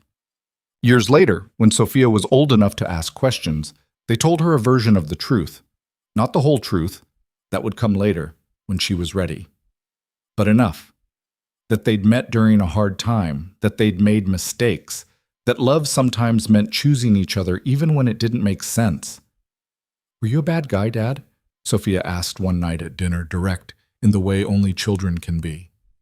Adrian looked at Lena, then back at their daughter. "I was, for a long time." "What changed?" "Your mom, and then you." "So we made you good?" "You made me want to be better. There's a difference." Sophia considered this with the seriousness of a 10-year-old philosopher. "I think that counts." Lena watched them together, her dark-haired, serious daughter and the man who'd loved them both enough to burn his old life to the ground, and felt something settle in her chest. Peace, maybe. Or acceptance. They weren't perfect. They never would be. Adrian still had nightmares sometimes, woke up reaching for weapons that weren't there. Lena still got anxious when strange cars lingered too long on their street. But they had each other. They had Sophia. They had a life they'd fought for and earned. That was more than most people got. That night, after Sophia was in bed, Lena found Adrian in the garage looking at an old photo. She recognized it. The ultrasound from her first appointment, creased and faded now. "You kept that?" she asked. "I keep everything that matters." She wrapped her arms around him from behind. "Tell me something true." He turned to face her. This man who'd been a stranger once. This man who'd become her everything. "I'd do it all again," he said. "Every mistake, every bad choice, every dangerous moment, because it led me here. To you. Even the part where you got shot? Especially that part. Made me realize what I'd been missing." "What's that?" "A reason to live instead of just survive." Lena kissed him then, soft and slow, and thought about how love wasn't supposed to look like theirs. Wasn't supposed to start in desperation or grow in darkness or require federal immunity to survive. But it had. And maybe that was the point. Love didn't have to be perfect. It just had to be strong enough to hold when everything else fell apart. Theirs was. Theirs always would be. Outside, the rain started falling the way it did in Portland, soft and steady and endless. Inside, they stood together in the quiet, and for the first time in longer than Lena could remember, the future didn't feel frightening. It felt possible. And that was enough.